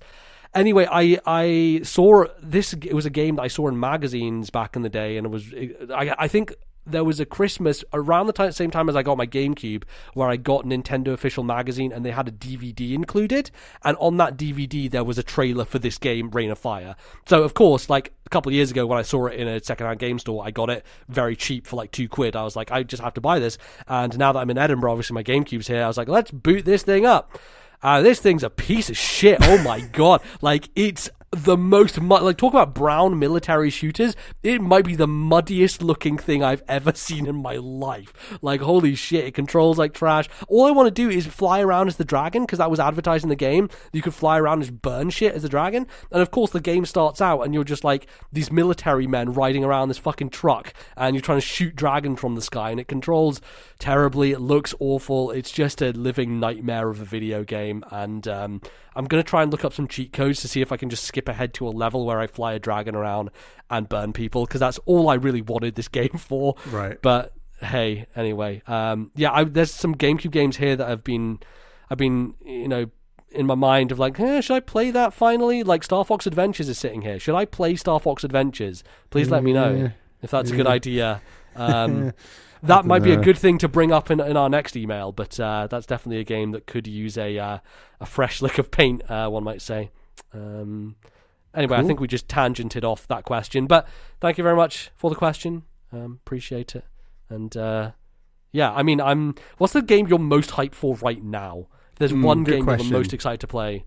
Maybe The Last of Us Part 2. Yeah, I'd say that's probably. And then obviously in the distance, Breath of the Wild 2 and Metroid Prime 4. Yeah, the hard thing about Breath of the Wild 2 is just you would no idea where it's going to be. Like, it's just so far away in terms of who knows what they're doing with it. We've barely seen anything of it. Yeah, in terms of like hype, a game I know enough about and is coming, well, fairly soon, or who bloody knows, it would be Last of Us Part 2. Yeah, I mean, it was Ori for a while. Ori came out, and then it was Final Fantasy. Final Fantasy came out, and now it's probably going to be Cyberpunk. It's probably the big one for me. Honestly, smaller stuff like Sports Story I'm very excited about. I think that's going to just drop randomly, and everyone's going to be like, whoa, and so who knows? Sure, it's hard to say for some of these games, but it's usually the bigger games for me, right? Like, I'm excited to play Hollow Knight Silksong, and I imagine Hollow Knight Silksong will be higher up my Game of the Year list than, say, a big AAA game I'm excited for. But like, that doesn't have as much hype going into it. It's weird, right? Yeah. Like, sometimes the things you're most hyped for are not the things you end up being your Game of the Year. Like, I think I was probably more hyped for The Witcher 3 than I was for Ori, but Ori was my Game of the Year versus Witcher 3, which I put in second. So yeah, it's a strange thing. It's just that it depends on the type of game it is, and I think big budget, like 3D, like gorgeous looking things will always get people naturally more hyped than, hey, here's a 2D platformer, right? Despite the fact that Tropical Freeze could be someone's Game of the Year versus a Bayonetta 2 or whatever. My hype for Jedi Fallen Order was higher than Wargroove, but Wargroove was my Game of the Year above Jedi Fallen Order, for example. Yeah. Like, it's just kind of, you're right, there's something about the story-driven 3D third-person action game that is a bit more like, whoa, where's this going? I want to know what it is. It's kind of like blockbuster movies, isn't it? It's like you go and see Avengers Endgame, but like maybe your favorite film of the year was a small, like, low-budget kind of thing. You know, it's and it's that same feeling you have like playing a game like Final Fantasy VII Remake. It's like, whoa, this story, it's gripping, it's 3D, it's, I don't know, yeah. Anyway, cool. Great question though. On to our next question from Jackpot, and this one's from Discord. Hey guys, when Capcom remade Resident Evil 2, they took an older game that by today's standards doesn't really hold up because of an outdated control scheme and made it accessible to the mass market while also staying true to the game's roots. Are there any older Nintendo games that you think could benefit from a similar style of remake? I know they've done this in the past with Ocarina and Majora on 3DS among others, but what else would you like to see? I would personally be very interested to see what 2020 Nintendo could do to transform Donkey Kong 64 from one of the worst games on the platform into a modern game. Keep up the great work. Thanks, Jackpot. I get that you have, belief that someone could make Donkey Kong 64 not a piece of shit. That just needs to be a brand new 3D DK game. There's no point going back to that blueprint. I would love that to be a reality. It's just never ever going to happen in the history of humanity. There's no saving Donkey Kong 64. It will forever be a pile of trash. It's when Giant Beast crew, like Giant Bomb East crew, did Mario Sunshine, and then you realize, wow, there's some really rough parts to Mario Sunshine, and then they just multiplied that roughness by 10 with Donkey Kong 64. Yeah, they're like, okay, here's another 3D platformer, and you're like, oh god, all of this is bad. None of this is good at all. Yeah. This has like a frame rate of 15. This is awful. I don't know why anyone would play this in their life. But look, there are Donkey Kong 64 defenders out there. They're all lunatics, but people can be lunatics if they want to. Don't go raving about that.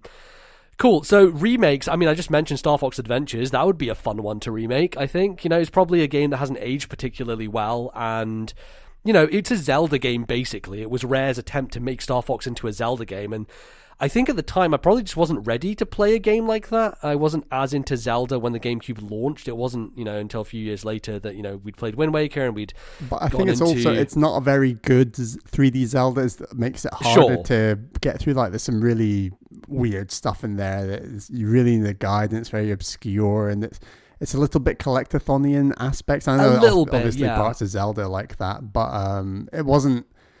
I've played 3-4 hours of that game, and it's very obtuse. I don't know. Maybe it's not. Maybe you're just having memories of it being obtuse because you were a stupid kid and you didn't know what to do with any video game. I was a very smart kid. Yeah, I feel like going back to it now, I could probably beat it without too much trouble, right? Like, I would imagine. I think I've heard some horror stories of there's a race thing you have to do that's a fucking nightmare. That's very difficult, but that's definitely a game I am considering returning to just to see how it goes. Another GameCube one that I really enjoyed and thought actually held up really well, but would be an amazing remake, is Prince of Persia. Because that original Prince of Persia on GameCube, obviously not the original, like I'm not talking about fucking Atari Prince of Persia, whatever platform that was on. GameCube Prince of Persia is fantastic. It's got really cool mechanics, but the game feel of it is not quite as fluid as you would like it to be in 2020. And so I think a more modern feeling, and obviously some of this has bled into the Assassin's Creed games, as much as I think the Assassin's Creed games control like garbage anyway. But if some team who wasn't an Ubisoft team could remake Prince of Persia and present it in a fashion that was much more modern, maybe a little less racist probably, because I think there's probably some bad shit in there from back in the GameCube days. Because fundamentally, I think that's a good game from a design perspective. I think it's similar to Resident Evil 2 in that the design of that game holds up, but it's just control-wise and graphically it doesn't. So Prince of Persia would be a good one from the GameCube era. Any ones that stand out to you straight away, Bally? This one's a bit bold, but Final Fantasy VII Remake has made me just kind of reevaluate what you can do, changing fight systems and right, because if we're talking about remakes, there's multiple different types of remakes. We have this conversation all the time, but the Shadow of the Colossus remake is more a remaster than a remake, right? Because it's basically the same game, similar to Link's Awakening. It's Link's Awakening is a remake technically, but the game design is all exactly the same. Yeah, same with Ocarina of Time and Majora's Mask on 3DS. Yeah, they're basically a prettier coat of paint with improved controls and stuff. Yes, they don't fundamentally change the game, whereas Resident Evil 2 and Final Fantasy VII changed the game. They're not the same game. So the game, the JRPG I'd love to see in a fully 3D realized world with where you can edit that original fight system would be Earthbound. I just think that world is so bizarre and zany and weird that I would just love to see what that could look like in a 3D world. And I know there's obviously going to be something with N64, but yeah, Mother 3 was originally going to be on N64, and then they pivoted it to a GBA game instead. So I think there's assets out there that exist of a potential what Mother 3 would look like. I guess the only version of Earthbound we've ever seen in 3D in an official product is the intro of Melee, where and you the stages, but yeah. Yes, yeah, but like that opening movie has like On It and like, is it On It? I don't know. I can't remember what town it is. I think it is On It. Yeah, On It's the one you start in. Yes, he lives just north of On It. That one, yeah. Yeah, because they're all named. They're all numbers. It's like On It, Tucson, Threeville. I don't know what 3 is, and then Fourside. I can't remember 3. Yeah. I can't remember which one 3 is, but anyway. Beep beep beep. Hi, editing NBZ here, and as I was editing this, I thought, wait a second, I know what it's called. It's called Threed. Threed, like 3D or something, but also kind of like Theed from Naboo. I mean, come on, as episode 1 fans, we really should have remembered that the third town in Earthbound is called Threed. What a great name. Anyway, back to the show. Ding, ding, ding. Earthbound's a weird game. That's a good call. I like that. And you would have to, obviously, to make it a big 3D game, it would have to fundamentally change the game. You know, you wouldn't be able to do random battle. I mean, you could still make it a turn-based thing. I think it'd just be a bit weird, maybe. I mean, are there... Well, yeah, there's random battles. Not random, but there's... In Final Fantasy VII Remake, there's kind of like these battles in open space that are randomly occurring, I guess you could argue. So, yeah. I'd say the difference between Earthbound and Final Fantasy or Resident Evil is like the original Resident Evil 2 and the original Final Fantasy VII visually don't hold up that well, and like they're not games anyone can go back to and still enjoy to this day. I did with Final Fantasy VII. I went back and loved it when I played it in 2015. Whereas Earthbound is a game that I think is just kind of perfect on its own, and it doesn't, like, you don't need a remake of Earthbound to make it any better. So yeah, that's definitely one that would be cool, but I think it's kind of perfect as it is. Like, similarly, Chrono Trigger and Final Fantasy VI, both of those, if they got some sort of, like, I'm just playing this 7 remake, and I'm like, fuck, man, what if they did the same for 6? What if they did this whole 3D thing? Holy shit. That would be, and I'm like maybe 7 hours into Chrono Trigger. I think if you did like that game or 6 or Earthbound, like these classic Super Nintendo, but like I think more JRPGs. So than Earthbound, I think that when you look at what they've done with 7 Remake, just me imagining like what 6 in that, given that budget for 6, what it would look like, I'm just like, that makes me very excited, but it's never going to happen because Square Enix don't love Final Fantasy VI like they do Final Fantasy VII, unfortunately. It would be amazing. Maybe one day they will.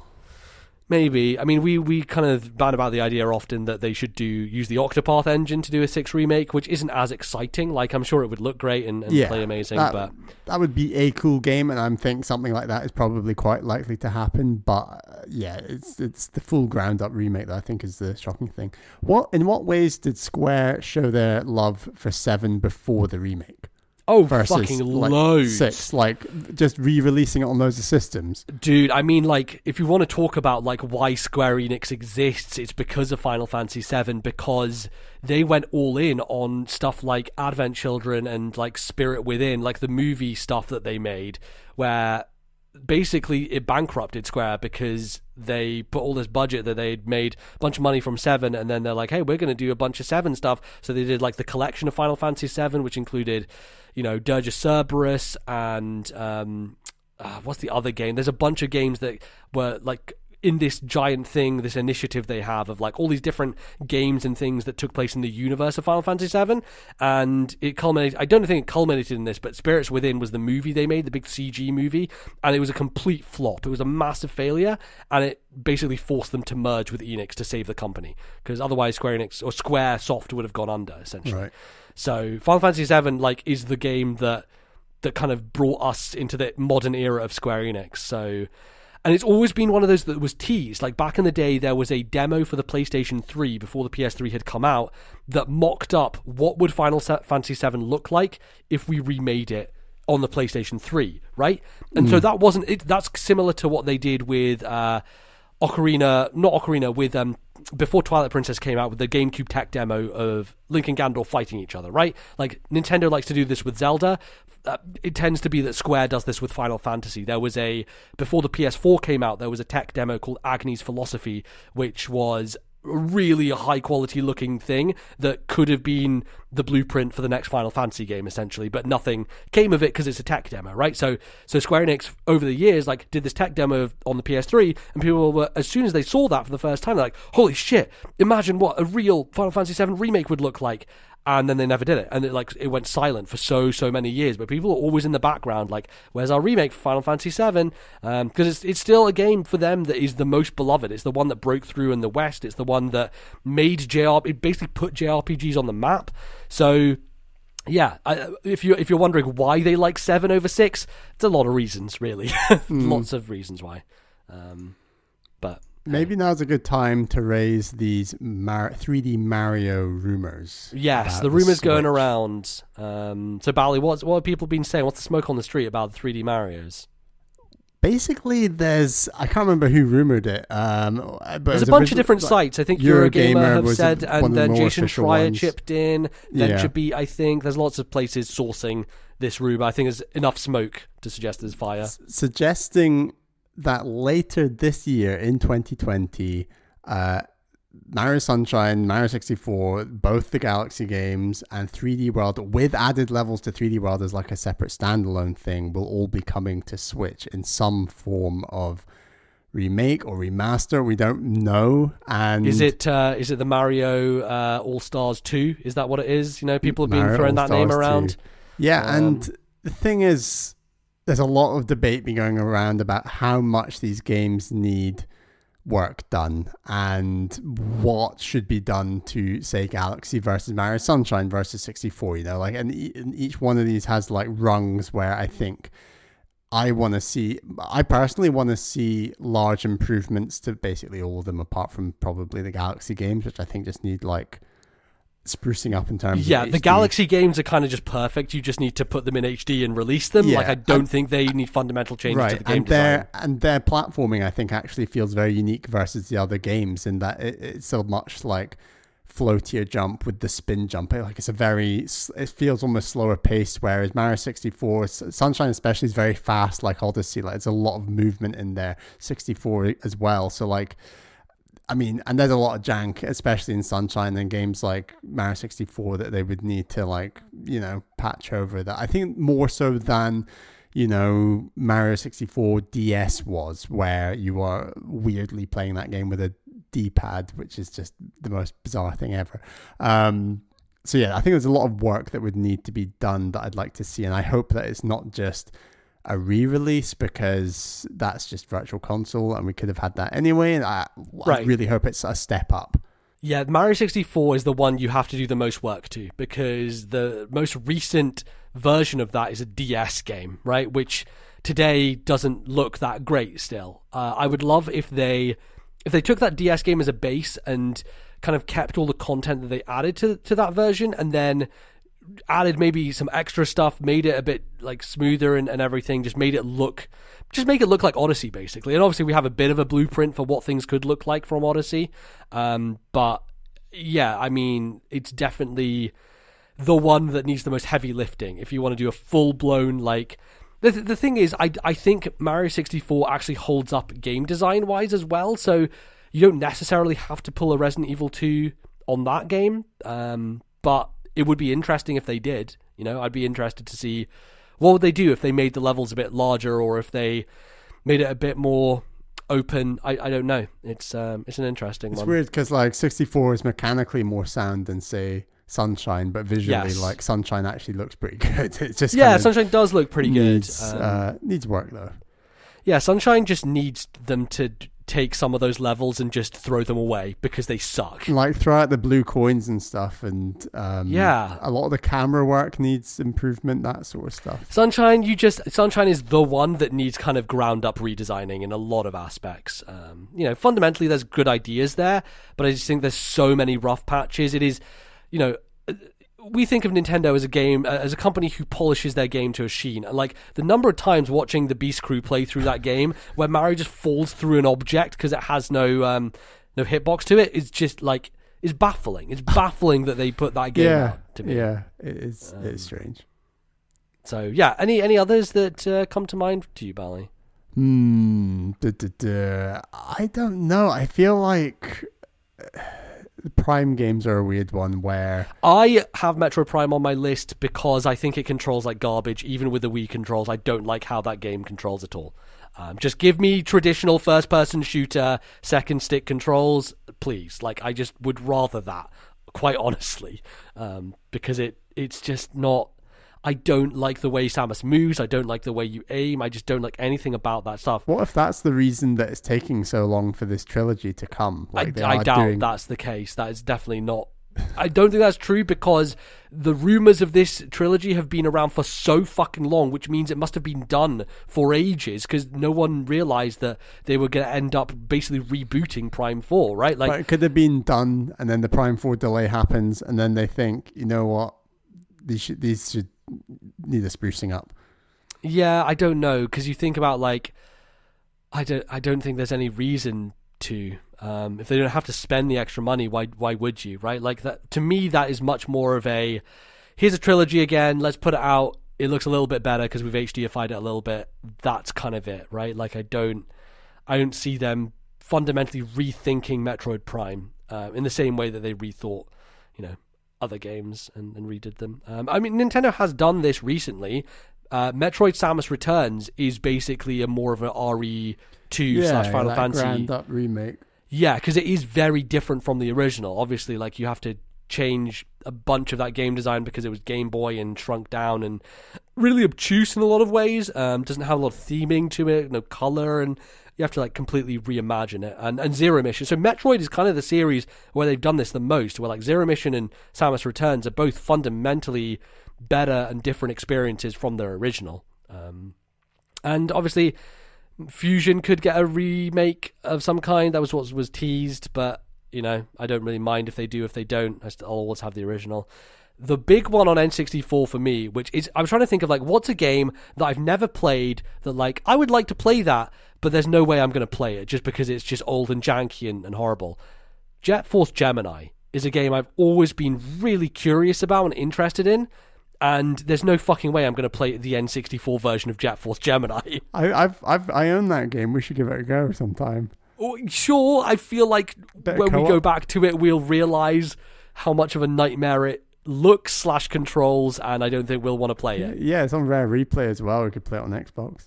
Right, that's true. It is. I don't know how spruced up that version is. Yeah, I don't think they did much to most of those games. I think like if you did a full-blown remake of Jet Force Gemini, I would be on board. I'd be like, okay, let's talk to me about this. Tell me. I'm interested because it's always been a weird N64 game. I think third-person shooters have come a very long way since. They definitely have. Game. But it was one of the first, though, right? So I guess. Yeah. Yes.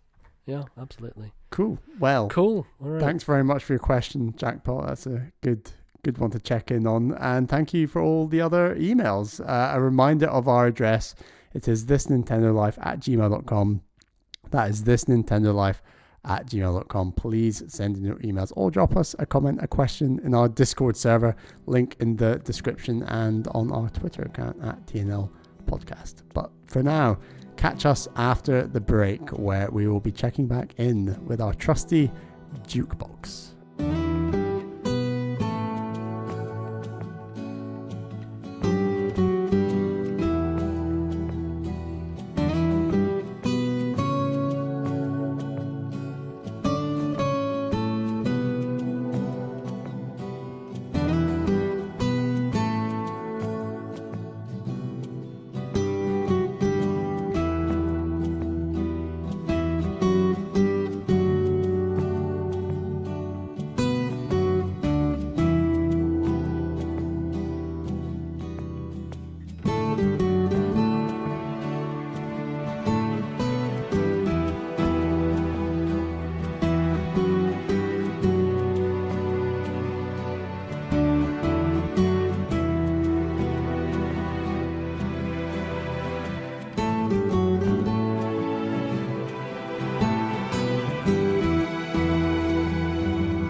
All right, everyone, welcome back to the show. This is the final segment where we're going to play our favourite little musical quiz game, the Jukebox. If you don't know what the Jukebox is, frequently/infrequently, we go back and forth, me and Bally, testing each other on video game music. Each time that we do this, we have to choose 5 songs for one another from video games, and it's very simple. We play the song, we both listen to it, and the person who is testing the other person says, what is that song? And then they have to guess what it is. You can obviously play along at home. Let us know how you do. It's been a little while since we did this. Episode 142, I tested you, and you got 2 out of 5. Great. Pretty great track record. Yeah. So today I've chosen a bunch of songs, I've chosen 5, and they are, I would say, quite easy. I feel like I've just gone easy today. Okay. I'm just like, it's a hard time for everybody. Let's just listen to some good-ass video game music, right? And let's just enjoy some video game music. So I'm hoping, I've got high hopes for you here, Bally, to do quite well. No pressure. They're easy. I get 5 out of 5, am I? Yeah, well, we'll see. We'll see how you do. But I like a lot of these, so they're going to be a lot of fun. And yeah, I don't think there's much else that needs to be explained about it. I guess you'll kind of get the idea as we go along. So why not? Let's kick off with the first song and take a listen.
So right before we started recording, I messed up because I just started humming this out of nowhere because I just listened to it, and then Bally was like, "Oh, I know what that is," and says it out loud, and I'm like, "Oh shit, I'm an idiot." Yeah, I wonder why MVZ that didn't respond to me, because you were just humming along, and I was like, "Oh, Dire Docs. Yeah, I really hope Mario 64 is going to be like this," and then you just never responded to me. I'm like, "Oh well, I guess we are about to record."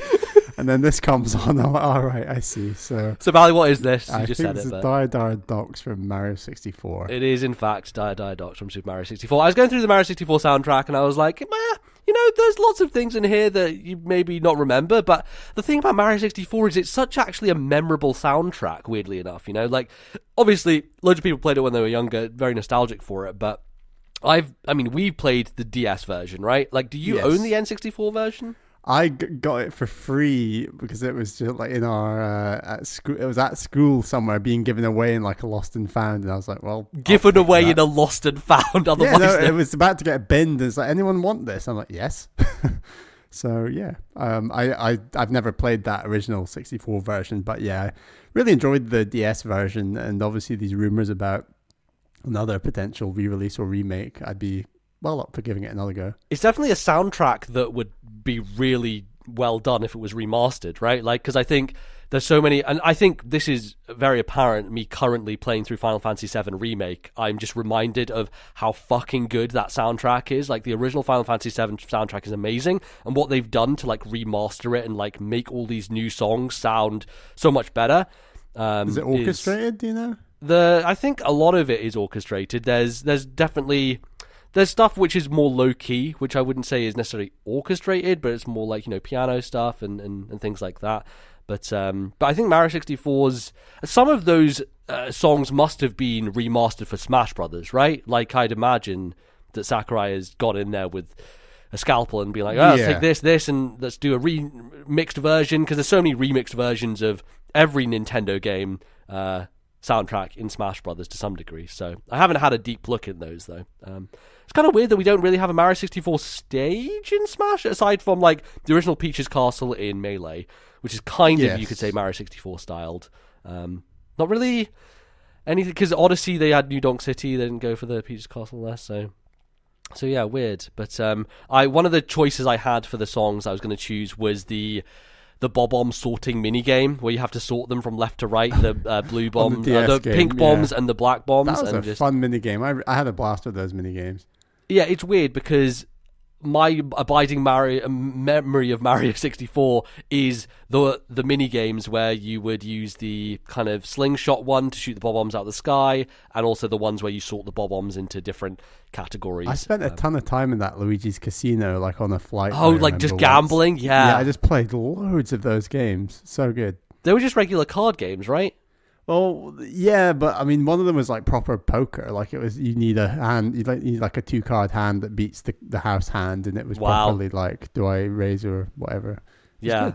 Yeah, and I always wanted to go back to Mario 64 on DS and 100% it, because I think I got maybe 119, 120 stars, which the original game had 120 stars overall. The new remake they'd made for the DS added 30 extra ones, so it was 150 total.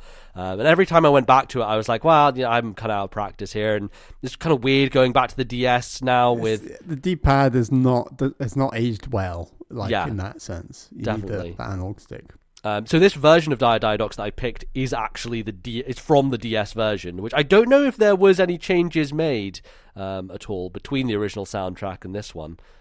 Obviously, it would have sounded slightly different because sound chips are different between the N64 and the DS, but I don't know. It sounds pretty good to me. Like, it didn't sound, lower quality or anything to that degree. So yeah, Mario 64. It's one of those games that I think we both respect and appreciate a lot, but we don't really talk about it that much. It's a really good Mario game, and I like it a lot, and I think it would just really benefit from a new version of it coming out. So fingers crossed that those rumors are all true and we get some hot Mario 64 action. Cool. Shall we move on to the next song, number 2?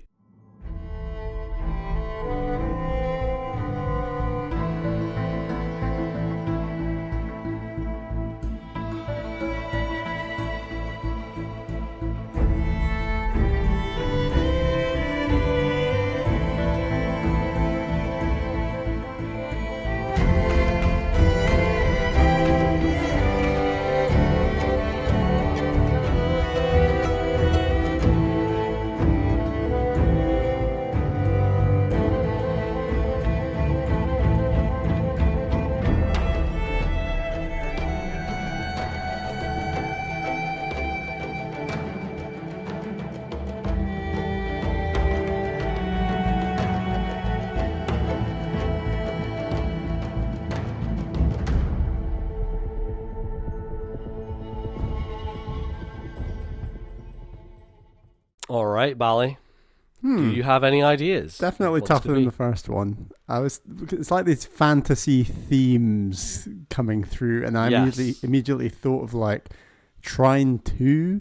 Okay. But then I thought, no, step back. It hit me. Like I had like this flashback of the open world, like in Assassin's Creed Black Flag, and then it's like there's so many great kind of pirate themes. It sounded a little bit Pirates of the Caribbean, and it's kind of like this dark undertone, like a lot of pirate stories, I guess, are. So I think it is. I was going to say Pirates of the Caribbean, Assassin's Creed 4 Black Flag. It might as well be called Pirates of the Caribbean, the video game, but you are correct. This is a very good video game. I look back very fondly on that one, and it's a bit bad I've not gone back to another Assassin's Creed since, honestly. Well, I don't know, because so many people were really electric about this game, and then I haven't really heard, I guess aside from the newer, like, rebooted Assassin's Creeds with Odyssey and Origins, right, which a lot of people really like those games, but really since Black Flag of the mainline traditional Assassin's Creed games, there hasn't been one that I've seen, like, a lot of fervor around. I think this one was just special for a lot of reasons, right, it had that focus on the boat combat and roaming around the ocean and obviously being a pirate. One of the things I wanted to ask you about was a lot of the music in this game would like revolve around the sea shanties that you would collect, right? And you Yeah. would find those, and then your ship crew would start singing them as you were like going around the sea and stuff like that. Yeah, which I think is pretty cool. They're really cool. It just added a real like texture to, like it added like this real depth to the lore of what's going on in that world. Like it always felt like there was so much to uncover in that game that I never really uncovered. You can spend ages like reading and looking at stuff and finding out where all these songs come from, etc. And like there are a substantial number of islands that are fairly in-depth cities, and then there are smaller islands and smaller like castle fort things, and like there's a real depth to that world that was beyond anything I'd played in certain terms of like open worlds at the time, because I think I'd only played before that stuff like, I don't know, Simpsons Hit and Run or whatever. This is almost my first proper open world, and sure, it didn't run the best on Wii U, and I think you can probably play like something that looks a lot better now. I'd be really keen to try out like the Odyssey game. I don't know. I've heard like the version of Assassin's Creed 3 on Switch is really rough technically. Okay. So that's a bit of a bummer, but you know, you probably, I mean, you have access to the newer games now, Odyssey and Origins. You could play those potentially. Right. And they go on sale quite often. They're often down to like 12 quid or whatever. What was that? Victorian London one, Syndicate, yeah. which is a game that I actually played about half an hour of recently, just because it was it was free on the Epic Store, so I downloaded it and booted it up, and I was like, yeah, this feels like an Assassin's Creed game. I'd like to play a bit more of it and see how it goes, but you know, I'm just not that into that series. It just doesn't really call out to me. I think a lot of it has to do with control, and I'm very finicky about controls, and I just don't like the way... Yeah, it does the whole sort of automated Red Dead Redemption kind of thing around stuff like chests and combat and shooting, and it's not like a one-to-one action game in that sense. It does feel like they animate stuff around realism versus your button inputs, you know, that feeling. Sure. I definitely appreciate that. Yeah, I get it. It's just definitely not my style. I'm always going to go for a more arcadey feel over a more realistic feel, just on a personal level. But, you know, I appreciate that, you know, a lot of companies out there want to push video games in a different type of way, and that's totally okay. It's got those good old tailing missions. They're good fun. Yeah. This game even had boat tailing missions. Really? Stealthily follow an entire pirate ship through fog and mist. Yeah. That's certainly a thing. It's kind of hard. Yeah, sounds like it. I was trying to find like songs for this, and as is the case with a lot of AAA games, it's like there's the one main theme that you know, like Uncharted is da da da da da da da, and then like, can you name another song from Uncharted? Not really. God of War, Spider-Man, they're the same. They're pretty much the same. Those big bangers. But I don't know, do you recall much else of the music of this game? Because that's the main theme that I played for you. That's what that was. Yeah. It sounds really good. Like, I really like that main theme. Yeah, it's a great main theme, and in a similar way to a game like Uncharted, they kind of repeat that main theme a lot at large story moments, and I probably couldn't describe you another tune, although there are some very hilarious sea shanties in there, and they don't really hold back on family friendliness with their sea shanties at all, which is quite entertaining. So I'd highly recommend checking you're pirates, right? So you know, yeah, they went whole hog, which is good. That's pretty great. Cool. 2 for 2, Bally, doing well. Let us move on to song number 3.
All right.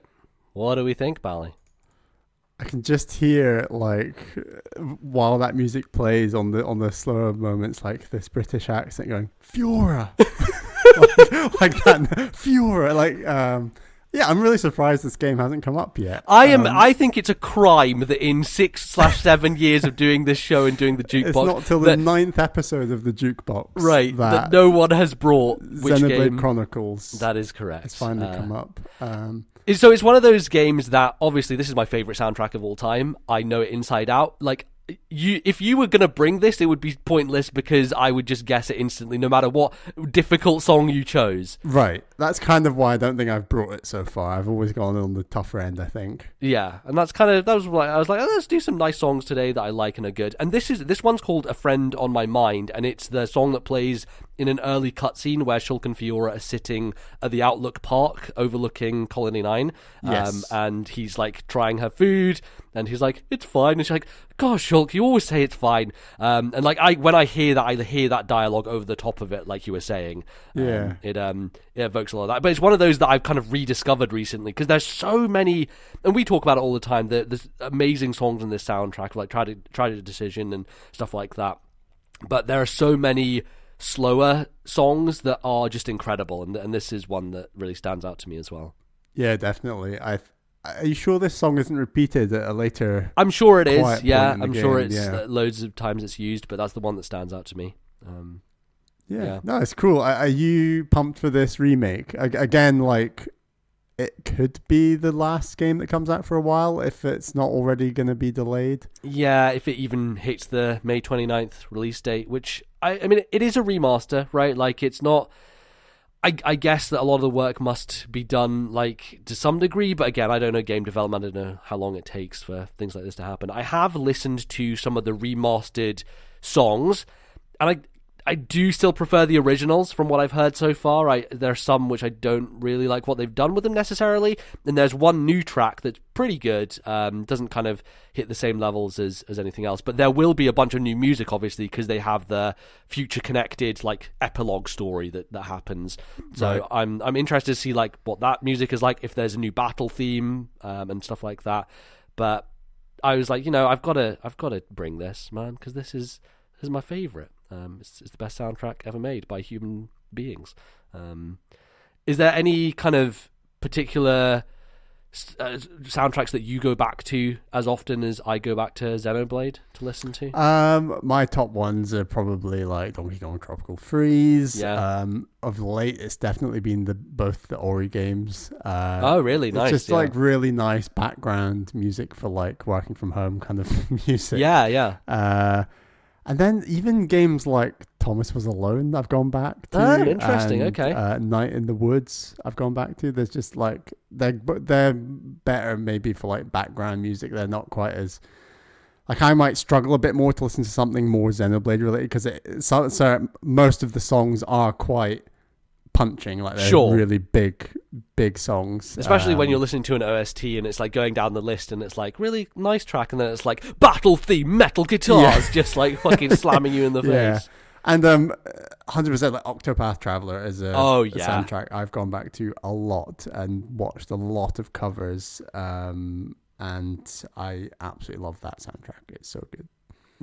I'm trying to think of if there would be a song in the Xenoblade soundtrack that you could play for me, then I wouldn't be able to guess it was Xenoblade. But there's something about even though a lot of the songs are very different from each other, there's something about, there is a universality to the sound of the game, right? Like it has, I think it's a lot to do with violins and things that are often kind of put in a lot of the themes, but there's definitely, it's not necessarily leitmotif. There are certain leitmotifs that crop up around Xenoblade, but just there's a cohesiveness to the entire sound of that game. And I can't quite put my finger on it, but any song that is played from that soundtrack, I feel like, I'm keyed into it almost instantly. So nice. Cool. Glad that we have finally ticked that off the list. Xenoblade Chronicles on a jukebox where it belongs. Let's move on to the next one, which is song number 4. We're 3 for 3, Bally. Can we make the first? I don't know if anyone has got 5 out of 5 in history, but Let me have a little look. I feel like maybe at the beginning I did, or you did, but I don't. Yeah, we've not got the results from early on. You're going to have to go back into the archives and find that out if you want to know. Indeed, but let's hear song number 4.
Yeah, I played this really recently, so this was a bit easier, perhaps. Phoenix Wright Ace Attorney. That is correct. This is from the remastered soundtrack, and this is the Turnabout Sisters theme, but I think this one is called Turnabout Sisters Ballad, which I feel like is a new version of it that wasn't obviously in the original DS game, because there's lots of stuff going on in that track in particular that I don't think the DS could really capture. Yeah, I thought this was originally on the GBA for Japan, right? Right, exactly. So they definitely went through and cleaned things up in terms of this game's soundtrack. But this is my excuse to okay, now Bally has played this game, now I can bring it onto a jukebox because I like the soundtrack a lot. I really like the Phoenix Wright general themes in terms of you always have this consistency of courtroom, like that kind of beating low kind of interrogation music. You have the questioning music. Obviously Cornered is everyone's favorite. When you have someone under pressure, there are certain distinctive moments that you tie to each piece of music in Phoenix Wright.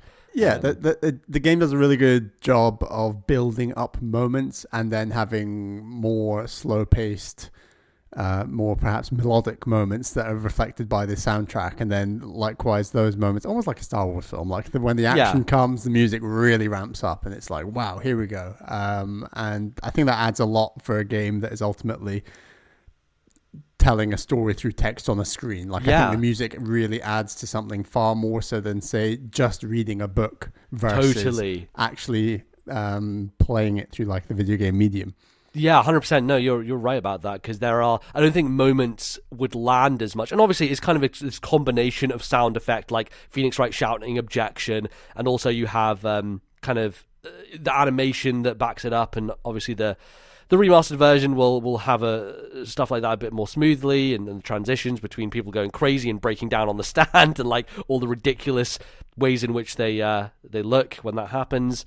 And the music is definitely a key part of that. And throughout the series, there are some themes that stay consistent. There's obviously lots of different, so many fucking games in this franchise, from the kind of Sherlock Holmes ones that never came out here to or the Miles Edgeworth Investigations games, to obviously the crossover with Phoenix Wright. But generally they do keep a consistent kind of tone with the music across the series, even though one game's version of Cornered might be different from another's, but it will still have the same kind of vibe to it, even if the song itself is somewhat different.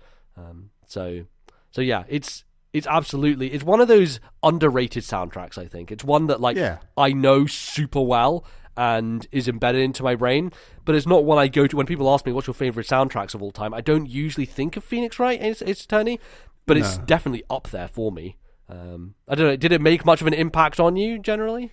Yeah, because I think it works so well for what that game is trying to do. And like I said before, there's not really many mediums where you are reading text on the screen with music. Either you're reading a book, or you're watching a film, or you're playing a more film-like video game, perhaps with a big cutscene. So like Right. it's nice that there is a balance between those two extremes, where I think this game gets that soundtrack right for what it's doing.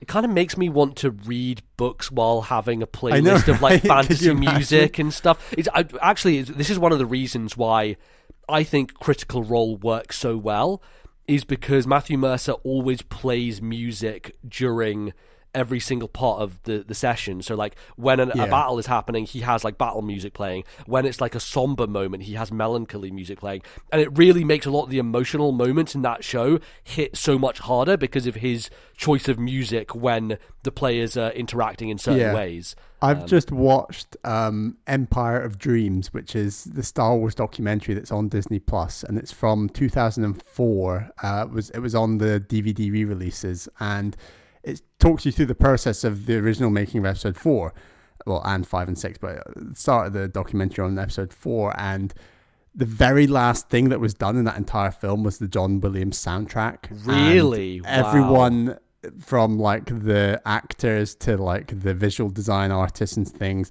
they'd been watching lots and lots of like the footage back and like seeing it edited together, and they more or less watched a rough cut of the entire film without music. And apparently almost unanimously, including George Lucas, was like really nervous that it was just really flat and weird, and some of the effects didn't quite land, and there were these really weird silent moments. And then, because you always forget this, but the first time that a lot of production studios ever see the film in full is often at like the film's premiere. Right. So then the John Williams does a soundtrack. A few people, including Lucas, had seen the soundtrack, had seen it relating to scenes. Obviously, Lucas had seen the final edit, and then when the premiere happened, a lot of these people who were working on visual side of things were like, wow, that film blew me away. And it was honestly because the soundtrack just brought the entire thing together. And if you try watching that episode 4 without like any music, it is arguably an incredibly flat film, like just because of the pacing and that sort of thing. It's really interesting how much it adds. Yeah, I think 70% of the reason I like Star Wars is music, if I'm honest. It's so good at just bringing elements together. It's incredible for that. And Star Wars is one of the original examples of how that can be done, like in a visual medium. Yeah. I mean, people say it, but it is a very cheap way to make people feel things. Totally. Just put music on things. Totally. It works, though. Yeah. It's just so effective. It does. It's so It does. effective. And video games are no different in that. Absolutely. Cool. Well, 4 for 4 batting. Just a stellar game here, Bally. Here we go. Let's go for number 5.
I think this is another example of Jukebox just being MBZ playing songs from his favorite games.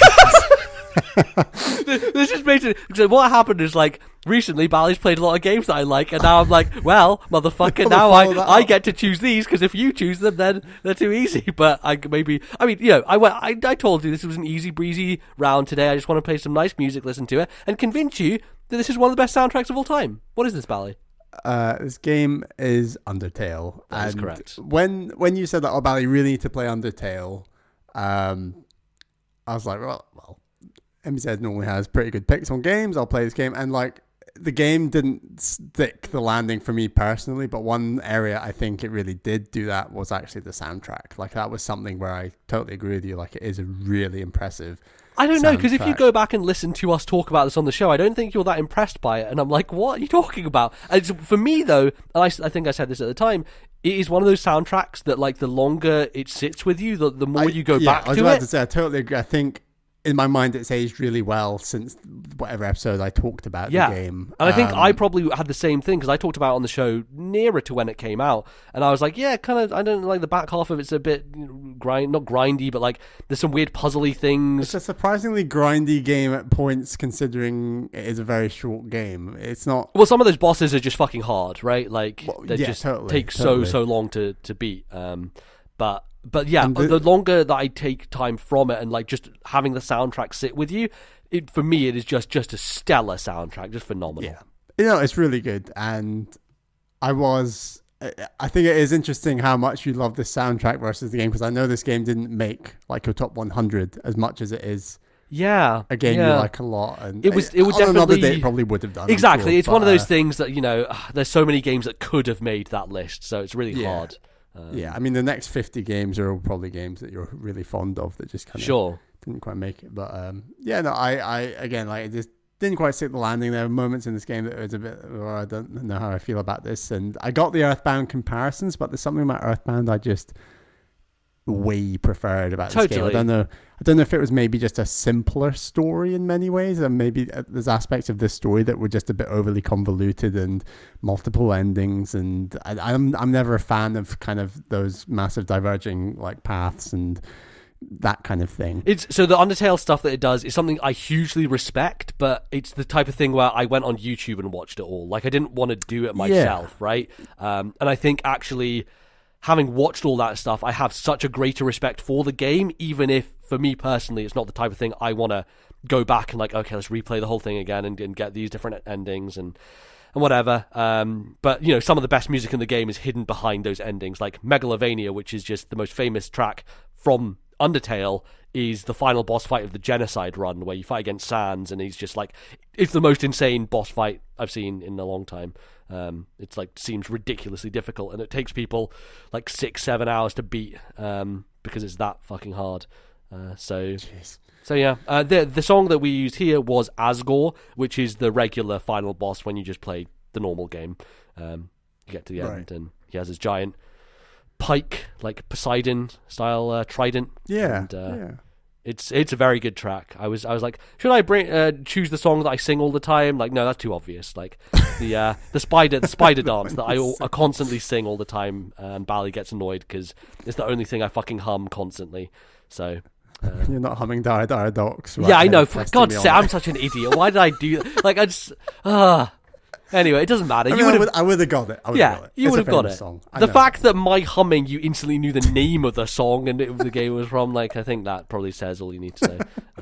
So, hey, that was fun. Well, I'm you got all 5 correct. But I was, Jukebox is always a lot of fun that we often forget about, and we should often bring back a bit more, maybe. Yeah, for sure. And I don't know, we'll see. I was looking through a backlog, and I'm starting to run out of games for Bally. Not that that's actually true, because there's loads of stuff there, but I'm like, well, what if we just could roll in games on non-Nintendo systems? Yeah, I don't know. We'll think about it and see what we can do, but it's still fun, and I enjoy it a lot.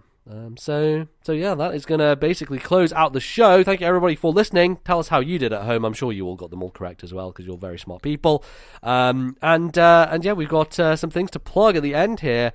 So we mentioned at the top of the show the survey that we are doing, which would be very appreciated if you could take some time to do that. It should only take you 5 and 6 minutes is kind of the estimate we have on going through that. There are some open questions, some closed questions, some things where you can write a bit of an opinion on what you think about the show. It would be very, very helpful to us so that we can get some feedback about the show and think about what to do with it. It's anonymous, just say what you think and it will help with what we do with the show going forwards. Absolutely. So please do that. Is linked in the description of the podcast version, the YouTube version.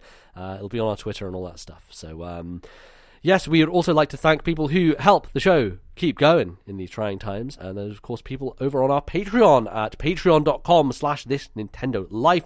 Bally would like to thank some of our patrons. Yes, thank you to our two $10 tier patrons. They are my fiancée Caroline and Atari Alex. But thank you to all of our other patrons as well. We hugely appreciate your support, especially at this time. Definitely. As we're in lockdown. Lockdown, baby. Drive me crazy. So you can find us all over the interwebs. We are, of course, on Twitter. You can find at TNL Podcast. That is at TNL Podcast for all the updates on everything we do. You can find me on Twitter. I'm at LordNBZ, and I tweet mainly just Animal Crossing things these days, and also... No, it's the end of the era of eggs. Yeah, it is. Finally coming to a close. We'll definitely miss it. Not at all. Bally, where can they find you on Twitter? Find me on Twitter at Ballyman91. That's BALLYMAN 91. Fantastic. The show is available on various services, platforms, areas, any podcasting app that you have. Just search for This Nintendo Life. You should be able to find us and subscribe. We're on Spotify. We're in TuneIn. We're on Stitcher. We're all over the shop, my friends. So download us. Give us ratings on iTunes. All that good stuff. We haven't had one of those in a little while. But check in. Give us a 2020 review. We'd appreciate that. If you're doing the survey, do the review as well. Turn 5 minutes into 10 minutes. It'd be very easy. That'd be very, very helpful. And yes, you obviously can send us more emails to our email address, which we would love some more of those. Tell us how you're doing, how you're holding up, what you're playing during these times. Where can they send those, Bally? Please send your emails to thisnintendolife@gmail.com. That is thisnintendolife@gmail.com. Fantastic. And you can also pop into our Discord server, linked in the description, as well as our YouTube channel to find YouTube version of the podcast. That is pretty much it. I think that's going to do us for this week, this couple of weeks, whatever you want to call it. It's been fun. I don't know. Have you gone crazy yet, Bally? How are you holding up? I think Final Fantasy VII and Animal Crossing are keeping me sane. Yeah. I think this is the era of video games at home, and it's helping. It's definitely helping. It's a salve over the wounds, but I hope you're all doing all right out there, and we shall continue to provide some escapism for you as we continue forward through these uncertain times. But thanks, everybody. We will be back in a couple of weeks' time with some more video game chatter and all that nonsense. Until then, thank you very much for listening. Bye-bye.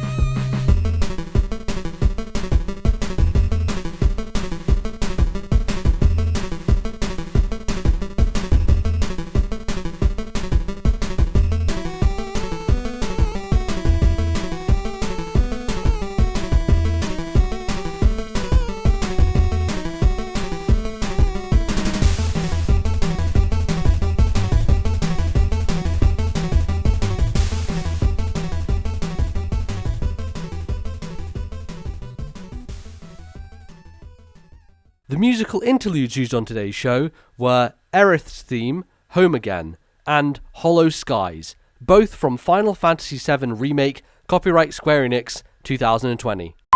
Alright everyone, welcome back to the final part of the show, wherein we shall be returning to fan favourite. I'm going to say fan favourite, even though no one's ever called it a fan favourite segment of the show.